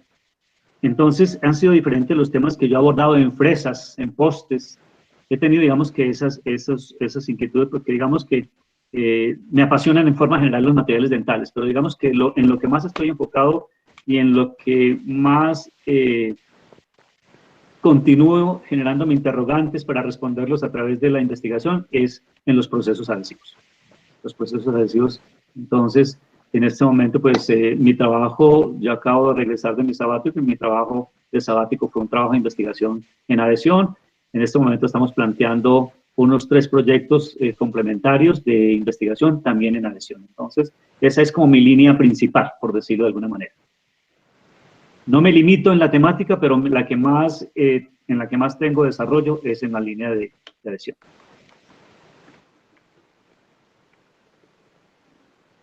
Y la adhesión, pues se entiende que uno de los que más he hecho es adhesión sobre tejido dentario, pero también hemos hecho adhesión sobre cerámica, adhesión sobre polímeros y adhesión sobre metales.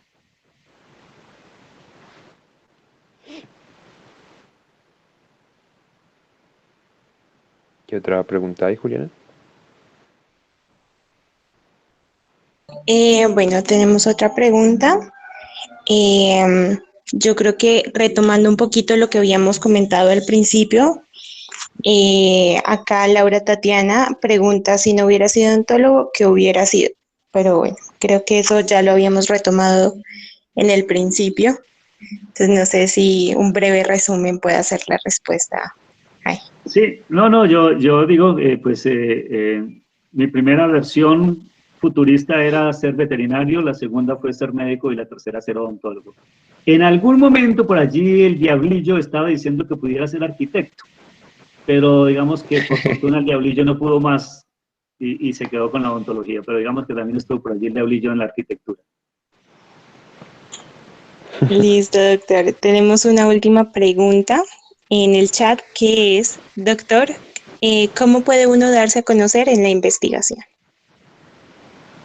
Bueno, yo creo que la mejor forma es a través de la publicación, definitivamente. Publicando es como uno más se da a conocer. Y la segunda gran forma es asistiendo a eventos de investigación, ¿sí? Yo, como les decía, tuve la oportunidad y el compromiso, el reto personal de asistir durante muchísimos años a ACFO, que es la Asociación Colombiana de Facultades de Odontología, en su evento anual. Y siempre asistí con 1, 2 o 3 trabajos a ese evento. En participar también en los eventos de las sociedades científicas, llevando trabajos, por ejemplo, en la Sociedad de Prostodoncia, llevando trabajos de investigación a la Sociedad de Prostodoncia, llevando trabajos a entidades internacionales o a eventos internacionales como el de ALODIF, que es la Asociación Latinoamericana de Operatoria y Biomateriales, que es un evento que se genera itinerantemente en diferentes países cada año. Y bueno, en cuanto a oportunidad uno tenga de mostrar sus resultados y de compartir sus resultados, porque es mostrar lo que uno ha hecho, es recibir la retroalimentación de los demás y es también saber qué están haciendo los demás. Eso es, digamos que, fundamental. Pues yo diría en ese sentido serían las dos, en ese orden, la publicación y el asistir a eventos internacionales. He asistido también a el IADR, en algún momento he asistido a los eventos de IADR, que es, digamos, como sobre todo el internacional, donde es el top como evento para la presentación de la investigación. He asistido a ese evento también en Latinoamérica, digamos que el que más yo asistí, por lo menos en unas 3 ocasiones, fue al evento latinoamericano. He hecho uno en Brasil, otro en Chile y otro en Argentina. Yo quería agregar una cosita en esto, chicos, y es que, pues como sabrán algunos, estamos varios estudiantes de la Nacional metidos en todo esto de la red de semilleros a nivel nacional. Y es como invitarlos a que participen, a que así es como uno empieza en la investigación, a que participen de todas las actividades. Ahorita nosotros estamos haciendo muchas actividades, digamos ACFO. Nosotros ya nos ganamos un espacio en ACFO que es solo para estudiantes de pregrado, que somos los semilleros compartiendo que hemos avanzado, haciendo competencias para ver qué universidad está mejor en qué áreas y así. Entonces es una invitación para que aprovechen todos estos espacios que al final son, pues les van a dar mucho para su vida profesional.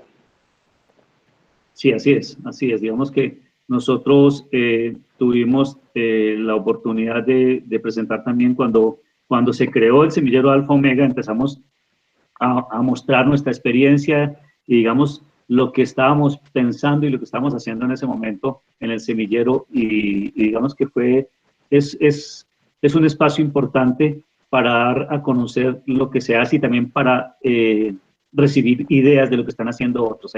Hay cosas que están haciendo otros semilleros que son muy válidas y que son muy constructivas para ir construyendo y digamos ir mejorando esa inquietud por la investigación en una edad temprana o en un momento de la formación académica de manera temprana. Gracias, Doc. Creo que falta una preguntita más en el chat antes de entrar ya en la recta final de las preguntas nuestras. Sí, nos preguntan, doctor, ¿cómo se hace investigación? Bueno, esa es una pregunta muy interesante. Yo pienso que depende del tipo de investigación que se quiera hacer, porque yo pienso que aquí pues no todos estarán interesados por los materiales dentales, habrán otros que tienen otras áreas de inquietud, pero lo importante es, digamos, que buscar acercarse un poco, pues, saber que la investigación surge de intentar respondernos, encontrar respuesta a una pregunta, ¿sí? Siempre la investigación procura generar respuesta a una pregunta, a algo que sabemos que todavía no está totalmente claro o que eventualmente queremos reconfirmar, porque a veces también piensan que hay quienes dicen despectivamente, no, pero si eso ya lo investigaron, ¿usted qué va a hacer ahí? No, no. El poder, yo no debo conformarme con lo que hicieron en Estados Unidos, yo quiero mirar lo que podemos hacer en Colombia en el mismo sentido, ¿sí? Entonces, es repetir un poco la metodología, pero es mirar qué tan cierto es. Y créanme que una vez se encuentra con cosas muy interesantes, que no lo que están diciendo los demás es lo que uno encuentra. Entonces, cuando uno no encuentra los mismos resultados, algo está pasando, ¿sí?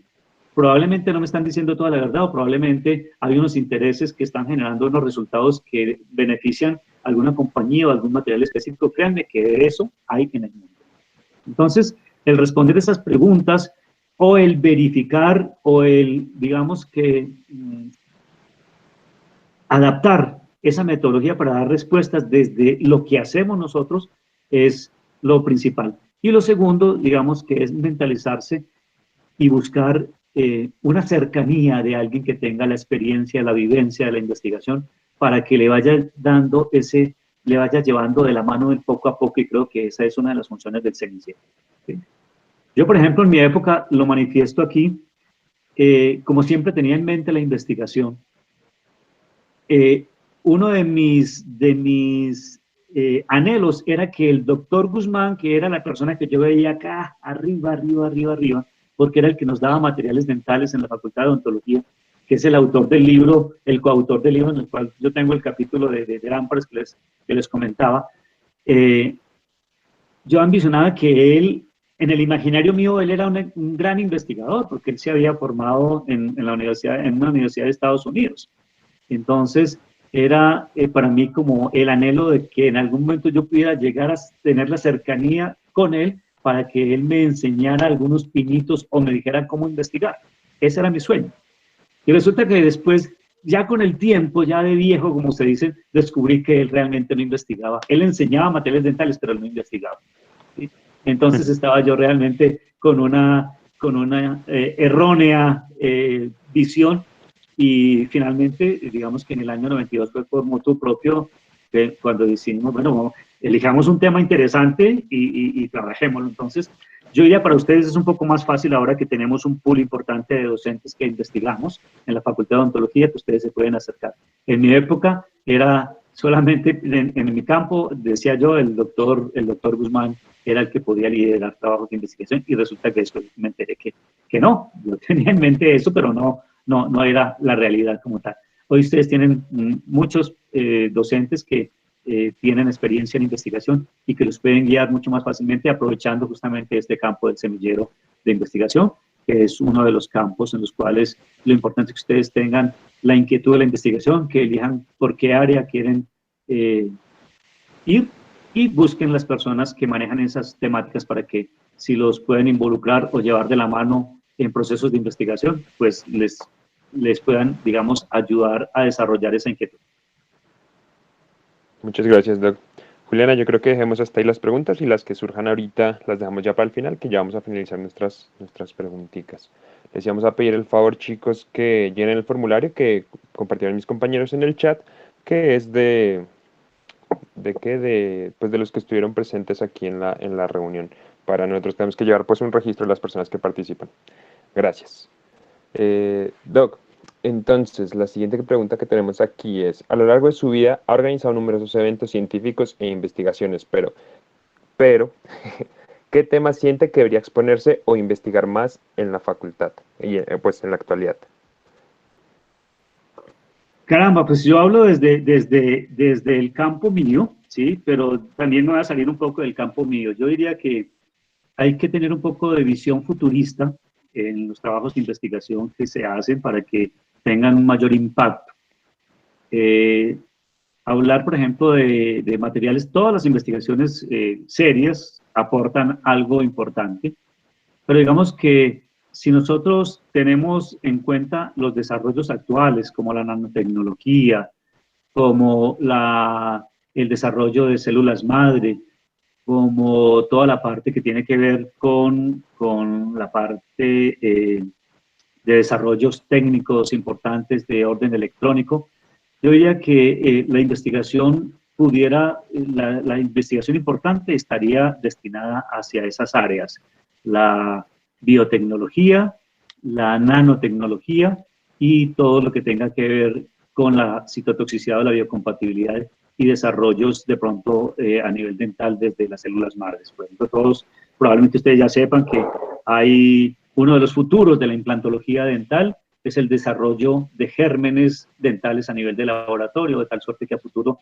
no se van a estar colocando tornillos de titanio, sino que se van a estar implantando gérmenes elaborados en el laboratorio procedentes de células madre. Entonces, este digamos que es el gran futuro, y es uno de los grandes futuros del desarrollo de la odontología, el poder tener, digamos, que esos desarrollos de células madre para producir o hacer, generar dentina, generar pulpa, imagínense. Ahora, probablemente tenemos que ser odontólogos de otra era, ¿sí? Porque ya el odontólogo que hace la calcita o el que hace la prótesis probablemente pasa a un segundo plano, pero el futuro, que no vamos a alcanzar probablemente a verlo nosotros, no sé si ustedes de pronto, pero el futuro está ya en decir, caramba, me acuerdo la época de las resinas de última generación, ahorita mire, colocamos este cemento, colocamos este implante y se desarrolla dentina, se desarrolla hidroxiapatita dentro de la cavidad y ya no necesita ningún tipo de restauración, ¿sí? Que eso no es un sueño, en eso ya se está, que falta afinar procesos, afinar procesos.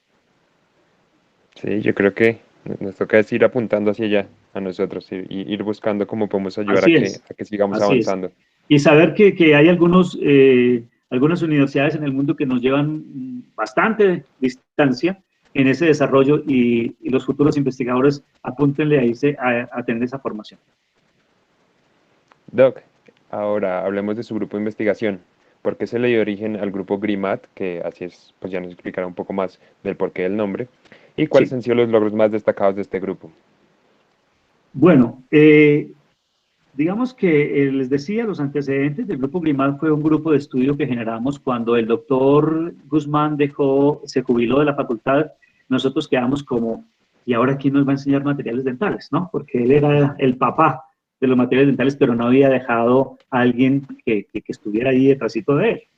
No se había preocupado por la formación de algún docente en ese sentido. Entonces, empezó cada uno como a preparar las temáticas que ya había dejado de dar del doctor Guzmán, y entonces allí fue donde surgió la idea de varios docentes del Departamento de Rehabilitación Oral, y también tengo que mencionar de la doctora Clementina Infante, que no era de Rehabilitación Oral, pero era inquieta por participar en algunas temáticas que tenían que ver con rehabilitación oral, sobre todo, por ejemplo, de la articulación temporomandibular.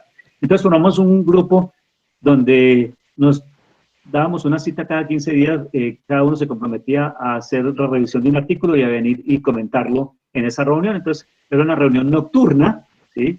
En algunos casos fue en mi casa, en otros casos fue en el consultorio del doctor Sarmiento, en otros casos fue en la asociación de exalumnos, y entonces teníamos diferentes sitios de reunión cada 15 días para tratar diferentes temas. Y finalmente, digamos que hubo un momento en que ya empieza como a enfriarse un poco la cuestión, pero vino ya allí tempranamente que coincidió con lo que les decía, el primer desarrollo del trabajo de investigación con el doctor Eduardo Lowe, y después se vinculó a otro trabajo de investigación la doctora Marta, y después se vinculó el doctor Isauro con otro trabajo de investigación cuando yo tuve la oportunidad de dirigir esos primeros trabajos de investigación, cuando las primeras generaciones del posgrado de rehabilitación oral. Yo llegué justo cuando iba a empezar de México, cuando iba a empezar el posgrado de rehabilitación oral, entonces empecé a dirigir algunos trabajos de investigación allí, y bueno, pues anecdóticamente tuve la ocasión dirigirles el trabajo de grado de rehabilitación oral al doctor Isauro Abril, al doctor y al doctor Edgar Ruiz, por ejemplo, que fueron de aquella época. Entonces, ya digamos que en ese momento teníamos varios trabajos, un acumulado de varios trabajos, teníamos el acumulado de unos 2 desarrollos tecnológicos, el escañador y la máquina de termocicladora. Entonces estábamos realmente y seguíamos estudiando y preparando los materiales dentales, y vimos que realmente dábamos con las exigencias mínimas para que se tuviera la connotación de un grupo de investigación. De dar suerte que nosotros desarrollamos ese formulario, digamos que ya teníamos el convencimiento de que éramos un grupo de investigación, pero lo formalizamos ante Colciencias porque hubo una convocatoria para grupos de investigación. Entonces nosotros, cuando leímos el formulario, nosotros sí cumplimos, y definitivamente, digamos que descubrimos que teníamos todo lo que en ese momento indicaba o mostraba que había realmente constituido un grupo de investigación. Presentamos de esa manera y digamos que fuimos de los primeros grupos de investigación reconocidos por Colciencias, año 96, 97, y nos dieron, digamos que una certificación de que éramos grupo de investigación en materiales dentales. Y entonces el GRIMAD, pues es sencillamente las siglas de Grupo de Investigación en Materiales Dentales. Eso quiere decir GRIMAD. Y pues empezamos a través de procesos de trabajo de investigación en concursos o convocatorias de nivel central a ganarnos algunas convocatorias para trabajos de investigación y en medio de ellos estábamos adquiriendo algunos elementos que iban construyendo los aparatos con los cuales íbamos a utilizar o con los cuales íbamos a hacer investigación. Y así fue, digamos, que hasta el año 19, en los cuales nosotros teníamos el laboratorio de investigación GRIMAD con varios de los aparatos que están allí en el laboratorio y que ahora, digamos, que se han redenominado como LIMAD porque se ha involucrado la parte de procesos biológicos con la doctora Paula. Entonces, nosotros dejamos allí, digamos, que ese gran trabajo de gestión de la parte de equipos, el durímetro, la termocicladora, el estereomicroscopio, la microcortadora, el termociclador, en fin, la balanza analítica, el estereomicroscopio, un rugosímetro, varias cositas dejamos allí, que era con lo cual nosotros siempre hemos trabajado en el grupo GRIMAD los procesos de investigación de pregrado, de los posgrados y los propios de los docentes. Y además estábamos vendiendo servicios, porque estábamos prestando servicios para otras facultades que no tienen elementos para investigación. Entonces, eso, digamos que ha sido el grupo de investigación GRIMAD, donde hemos en algún momento hecho investigaciones para algunos laboratorios. Hemos hecho trabajos de investigación para Newstetic, hemos hecho trabajos de investigación para diferentes universidades, como les decía. Hemos hecho trabajos de investigación para Coltene, para Terceme, para Ivoclar, y digamos que son algunos de los desarrollos que nos formamos o que nos fijamos desde el grupo GRIMAD. Hace el año antepasado estábamos cumpliendo 25 años de actividad. Desde el grupo de investigación GRIMAD, por esa conexión con los materiales dentales y esa afinidad entre los docentes, pues desarrollamos la línea de profundización en el año 97, la línea de profundización en biotecnología y materiales dentales, que todavía tiene pues un medio esbozo de lo que fueron las líneas, su importancia que tuvieron hasta hace unos 10 años tal vez, las líneas 5 o 10 años, que eran bien constituidas y era, antes de que existieran los posgrados, era una forma de que ustedes, una vez estaban a puertas de irse de la facultad, de graduarse, pudieran tener un plus más de un desarrollo en algún área específica. Entonces había en niño, había en comunitario, había nosotros en materiales dentales, estaba en endodoncia, pero nosotros también fuimos la primera línea de profundización que se planteó en la facultad. Y después de eso, pues del grupo GRIMAD también y de esa conexión con los materiales dentales surge la propuesta de cursos de extensión de actualización en materiales dentales, en técnicas de operatoria y rehabilitación.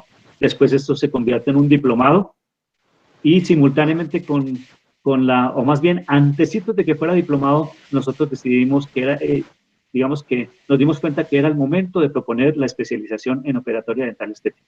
Y de esa manera surge también la propuesta de operatoria dental estética, y simultáneamente ahí sí, tuvimos en duda si era conveniente en simultaneidad con la creación del posgrado, que, digamos, ofrecer el diplomado de operatoria dental estética, porque pensamos que podía ser una competencia y definitivamente no fue así. Porque el que quiere un diplomado es una formación parcial y rápida, y el que quiere profundizar se dedica mucho más a profundizar y a fundamentarse en la parte formal de un posgrado como es la especialización. Y también tuvimos, digamos, que la idea de la maestría en odontología surgió también desde el grupo GRIMAD. La maestría, nosotros nos planteamos crear una maestría en materiales dentales, empezamos a trabajarla, hubo un poco de, digamos que, un receso como de un año en el cual la propuesta quedó allí estancada, pero la primera propuesta de la maestría era maestría en materiales dentales.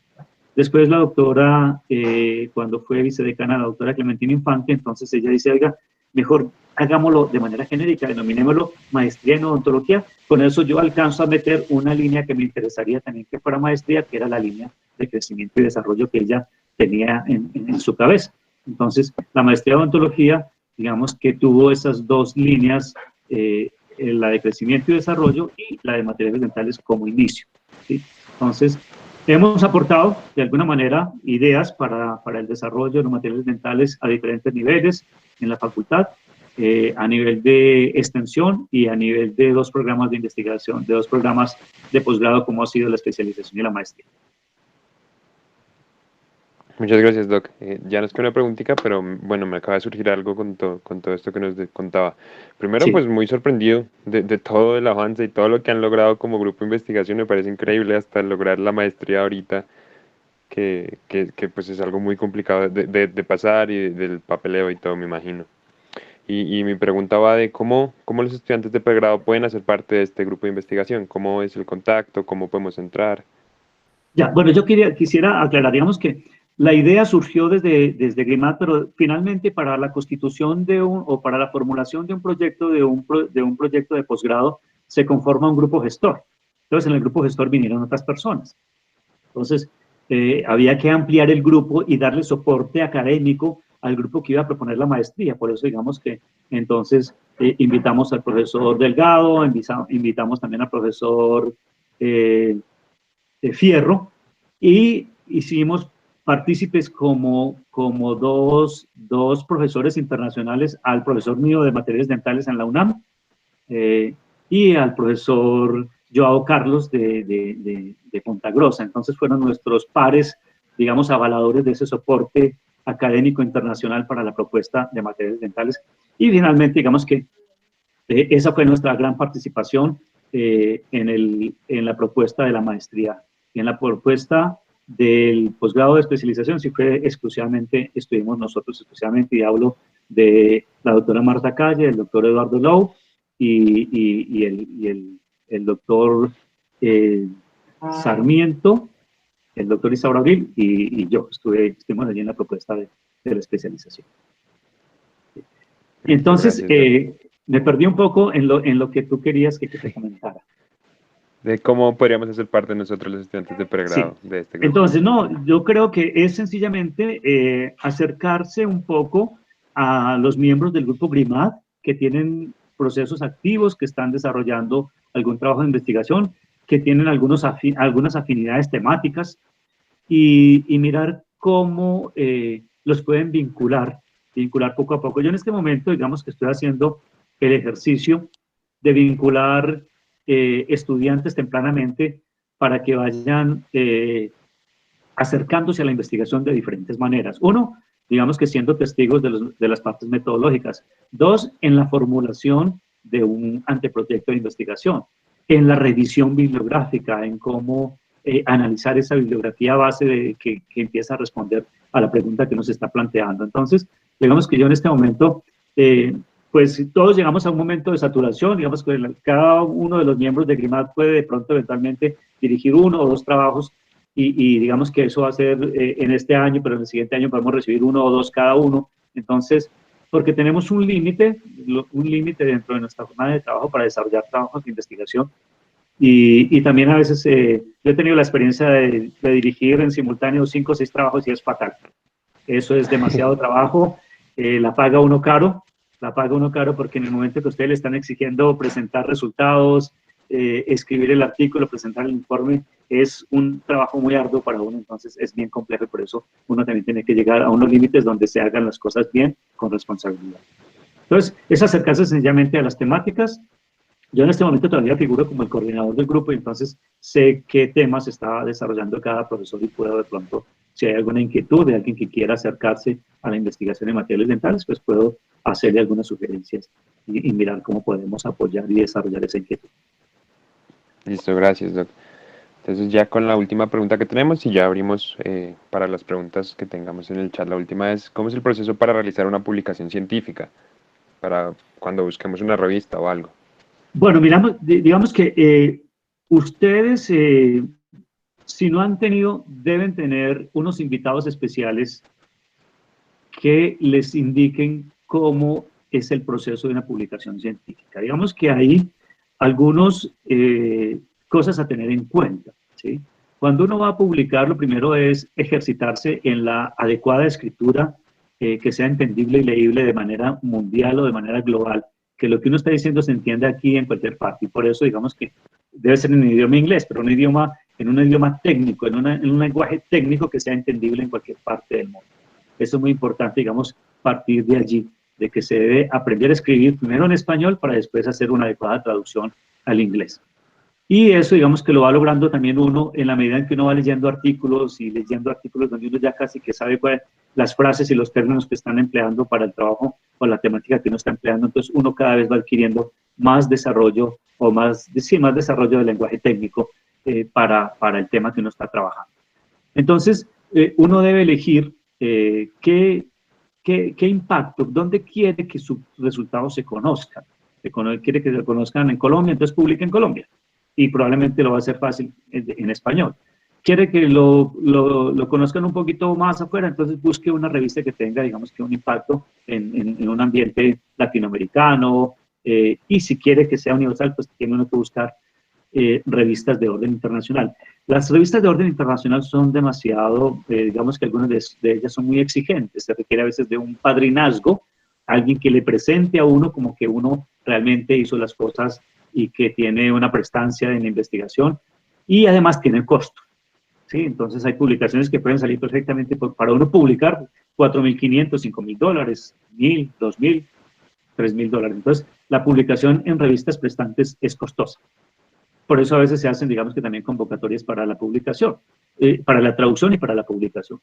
Pero digamos que lo importante es uno, diría yo, desde mi propio análisis y desde mi falencia, diría yo, no hay que perder la oportunidad de publicar y apuntarle dependiendo del impacto de los resultados, de la novedad de los resultados, de esa aplicabilidad o de lo que esté allí inmerso como un aporte científico, uno va a decidir dónde merece publicar ese artículo, ¿sí? Entonces habrán unos que son informaciones básicas y otras que son desarrollos importantes, nuevos, novedosos, nuevas metodologías, que uno le apuntaría a publicarlo en revistas de orden internacional, así tengan un costo importante. Entonces, hay una mecánica de cómo publicar, ¿sí? Yo diría, se sale un tanto de mis manos y yo, digamos que la invitación sería a través de ustedes que están al frente del semillero de investigación, hay personas que son expertas en hablar de cómo publicar y la universidad los tiene. No hay que buscarlos afuera. La universidad tiene expertos en hablar de cómo publicar. Hay expertos en enfermería, hay expertos en diferentes áreas donde no es nada diferente de cómo se hace una publicación en odontología. Ahora, si encontramos odontólogos, que también los hay, ¿sí? De algún invitado a través de ACFO, perfectamente hay expertos que hablan de cómo publicar un artículo y ustedes que recibieran un invitado de estos sería excelente para que acaben de tener claro el proceso mismo. Sí, nos queda a la tarea de buscar estos espacios y seguir abriendo todos estos espacios. Sí, así es. Entonces, Juliana, nos lees por favor las últimas preguntitas que salieron en el chat. Claro que sí. Tenemos una pregunta de Cristian David Martínez que dice así: Doctor, ¿qué piensa del desprestigio que tiene la carrera en nuestro país? Y para usted, ¿Cuál puede ser la manera más adecuada de reconstruir la dignidad de la carrera para un gobierno y sociedad que se muestra tan desinteresada por la salud oral? Caramba, es una pregunta muy importante, es una pregunta, digamos, que tiene varias aristas. Yo diría, el desprestigio de la carrera es una forma relativa de verlo. Digamos que hay que ser cuidadoso con creernos que estamos desprestigiados, y de pronto el desprestigio surge desde el año 90 con la reforma que existió, y en la cual entonces la prestancia que tenía nuestra carrera como una carrera netamente independiente, pues se vio mellada en el sentido que empezó a haber mucho odontólogo que tenía que regalarse, como se dice desafortunadamente, a muchas entidades que les pagaban, digamos que a veces ganaba más un celador que lo que le pagaban a un odontólogo. Eso es, digamos, que muy desafortunado. Y digamos que la lucha es, diría yo, lo más importante es en aquellos que tienen incidencia en la política. Desde los procesos mismos de los liderazgos de odontología, desde ACO, desde las asociaciones como la Federación Odontológica, desde los grupos que manejan y que, digamos, que controvierten y tienen una alta opción en estas esferas políticas, digamos que es tener esos como nuestros voceros para que finalmente se reivindique nuevamente la odontología y llegue a tener la prestancia que teníamos antes, sobre todo en el reconocimiento de la remuneración de aquellos que tienen que trabajar para entidades públicas en las cuales, o entidades particulares en las cuales el trabajo desafortunadamente no es reconocido como tal. Es un trabajo fuerte, yo diría, en lo oficial, sería en lo político, y buscar quiénes son nuestros voceros a ese nivel, y en lo particular es definitivamente demostrando que somos mejores, que somos buenos y que hacemos algo por la sociedad.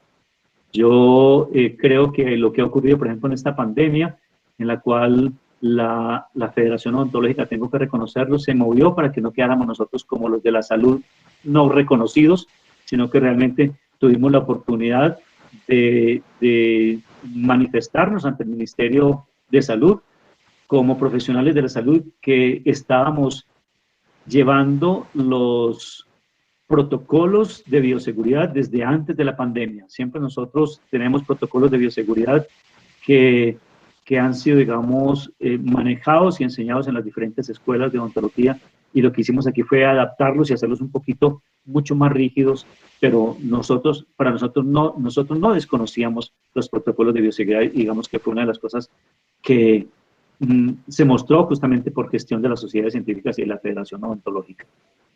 Entonces, el liderazgo que pueda tener AFO, el liderazgo que puedan tener las sociedades científicas y la Federación Odontológica es muy importante para cada vez ir logrando un poco a poco de hablarle mucho más cerca a aquellos políticos en los cuales inciden las decisiones.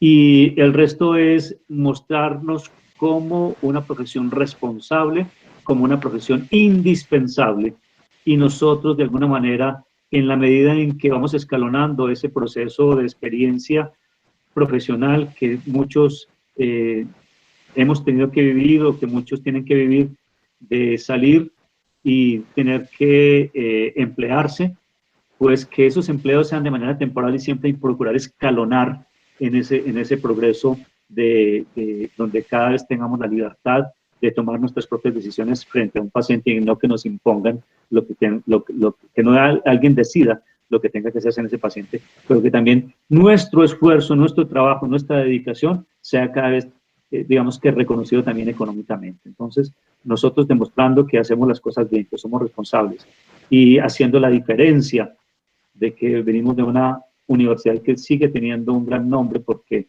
no es solamente el nombre, sino que procuramos que la formación sea realmente diferente por arriba, no por abajo.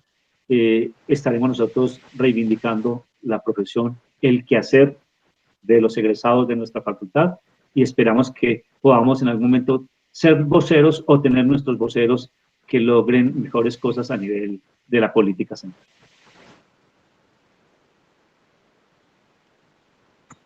Listo, Doc.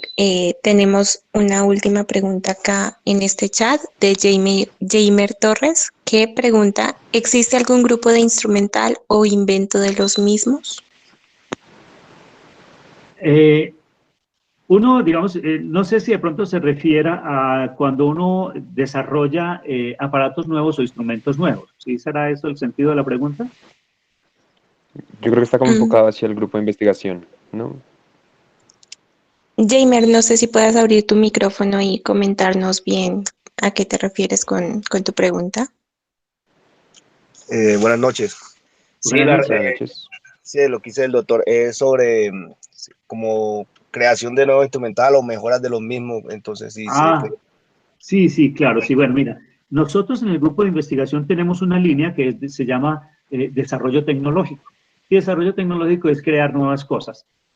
Les decía cómo hemos creado el estañador, cómo creamos la termocicladora, hemos creado un estandarizador para preparación de cavidades dentales, hemos creado un aparato para la medición de la fidelidad de copia de los materiales de impresión, hemos creado unos instrumentos para la obturación en operatoria. Es decir, tenemos varias creaciones y digamos que lo último, de lo más recientemente creado ha sido el aparato para simular la presión pulpar, porque digamos que antes estábamos haciendo investigación en dientes in vitro, en los cuales pues allí no hay pulpa. Entonces, la presión pulpar en los dientes vitales genera una dificultad real en la colocación de los adhesivos y por ende en los resultados de la adhesión. Entonces, digamos que ha sido uno de los últimos desarrollos que hemos aportado dentro del grupo para la investigación nuestra. otra pregunta. ¿Y puede servir esto como trabajo de grado o no? Sí, claro que sí, claro que sí. Un desarrollo cuando se ve la necesidad de mejorar un aparato, un instrumento, de crear un aparato que no existe, eso es un trabajo de investigación, un trabajo de grado que es aceptado como trabajo como tal. Ok, Sí, gracias.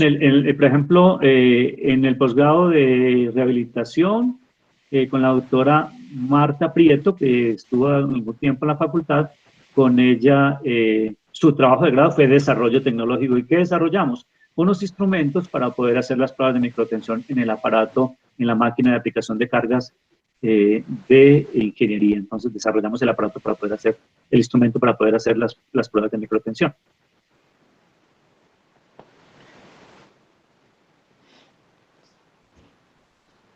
Listo, Listo, entonces Doc.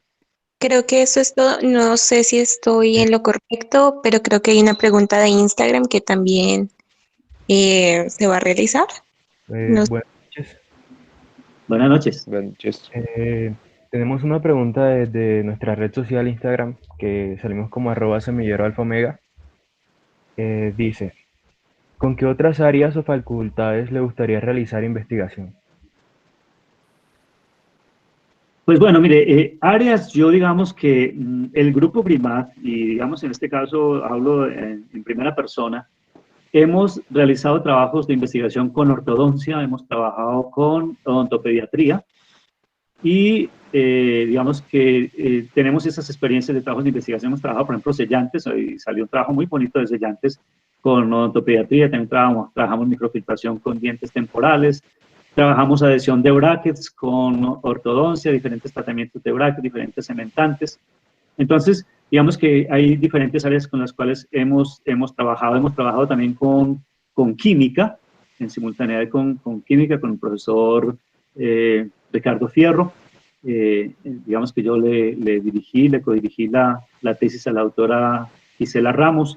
Entonces, nos hemos conectado, digamos que la gran ventaja a nivel interno de universidad es que somos muy abiertos entre nosotros, nos colaboramos mucho las diferentes facultades, encontramos siempre docentes abiertos y aportan a nuestras necesidades y a resolver nuestras inquietudes.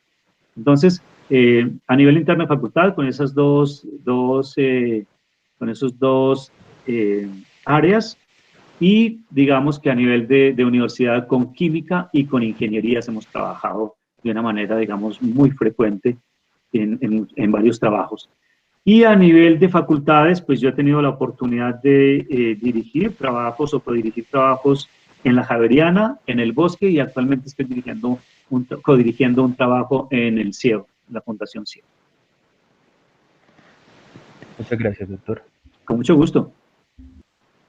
Bueno, entonces para concluir, pues agradecerle sobre todo al doctor por darnos este espacio, por permitirnos aprender de todo, de toda esa experiencia, de todo ese camino de su vida que nos ayuda mucho a nosotros que estamos empezando ahorita hasta ahora esta vida profesional, ¿no? Y esta vida en general, que estamos muy jóvenes todos.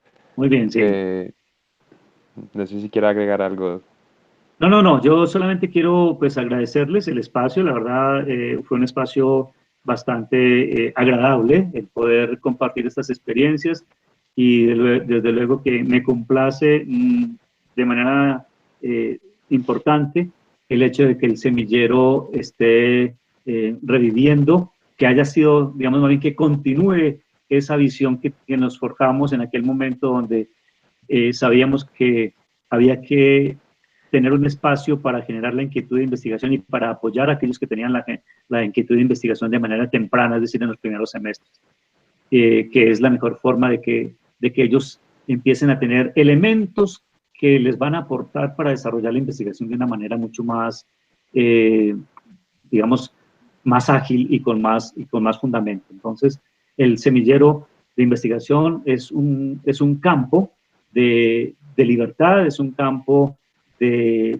desarrollo propio, extracurricular, que permite ir creciendo en esa inquietud de la investigación de diferentes maneras, teniendo áreas, por ejemplo, que les aporten. Una de las, por ejemplo, las que acabamos de mencionar, cómo se escribe un artículo, pero también, por ejemplo, en esa parte de estadística, cuáles son esos análisis estadísticos y cómo empezamos a plantearnos ese estadístico. Estas experiencias de investigación, las metodologías, la forma de desarrollar un anteproyecto. Todo eso son procesos que parten de allí, de ese semillero, y en esa pirámide que nos imaginábamos que era nuestra forma de imaginarnos el semillero, era mirar cómo en la base estaban todo el semillero, después iban logrando crecer auxiliares de investigación, después iban desarrollando sus trabajos de grado, después se convertían en copartícipes o coinvestigadores de algunos trabajos de investigación, y después los veíamos en una formación hacia la investigación neta, desde una maestría, entrando a hacer una maestría, entrando a hacer un doctorado o entrando a hacer un postdoctorado. Digamos que es en una forma muy básica esa pirámide que conduce a lo que encierra un semillero de investigación, y creo que para allá vamos y vamos a lograr que esto sea real en algún momento. Sí, muchas gracias, Doc. Gracias por el apoyo para estas actividades que sin ustedes los profes y los investigadores pues no podríamos realizarlas. Y gracias a todos los participantes por acompañarnos en esta actividad. Tenemos más docentes que ya vamos a estar publicando las actividades. Ya tenemos una programada para el próximo viernes a la misma hora con la doctora Claudia Carmiña García. Ella es endodoncista, ya les contaremos más sobre la historia de ella.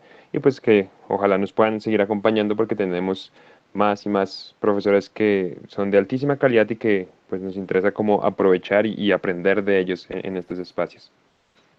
Muchas gracias. Bueno, pues yo me despido, muy buena noche y le agradezco por su paciencia, primero por su invitación, y a todos los 32 que a esta hora todavía estamos conectados, agradecerles que fueron realmente 2 horas y media de aquí de conversación, pero espero que en algo les pueda servir para los que realmente tienen allí el bichito de la investigación dentro de su cabeza. Muchas gracias, Doc. Bueno, un abrazo para todos.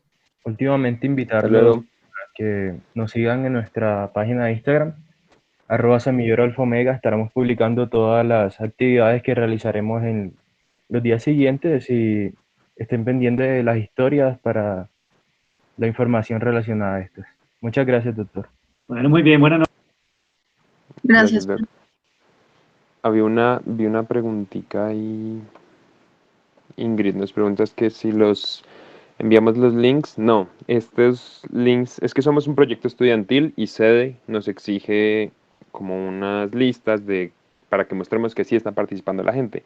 Entonces lo que tenemos que hacer nosotros es, les pasamos el formulario, nos queda la lista y nosotros pasamos eso en los informes. Y nosotros los links para entrar a las reuniones, lo que hacemos como nos queda más fácil es que lo ponemos en nuestro perfil de Instagram. Tenemos ahí en la descripción del perfil, hay una cosa que se llama Linktree y tú le das y ahí te da pues las actividades que tenemos planeadas para la semana. Entonces ahí estarán pues las actividades futuras. Y es por ahí, igual también intentamos compartir por los grupos de WhatsApp, aunque a veces pues no es, como no es una comunicación muy asertiva porque no llega a todo el mundo. Entonces pues sí, fija en nuestro perfil de Instagram, cada vez que hagan una actividad, pues ahí va a estar el link debajito que los lleva a la página de todos los links de las actividades. Con gusto.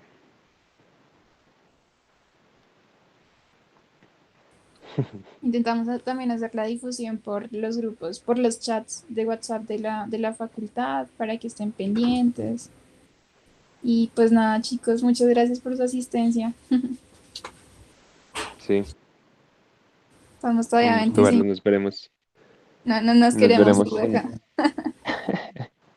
Ahora pijamada. Mentiras. Nos veremos, chicos. A ver.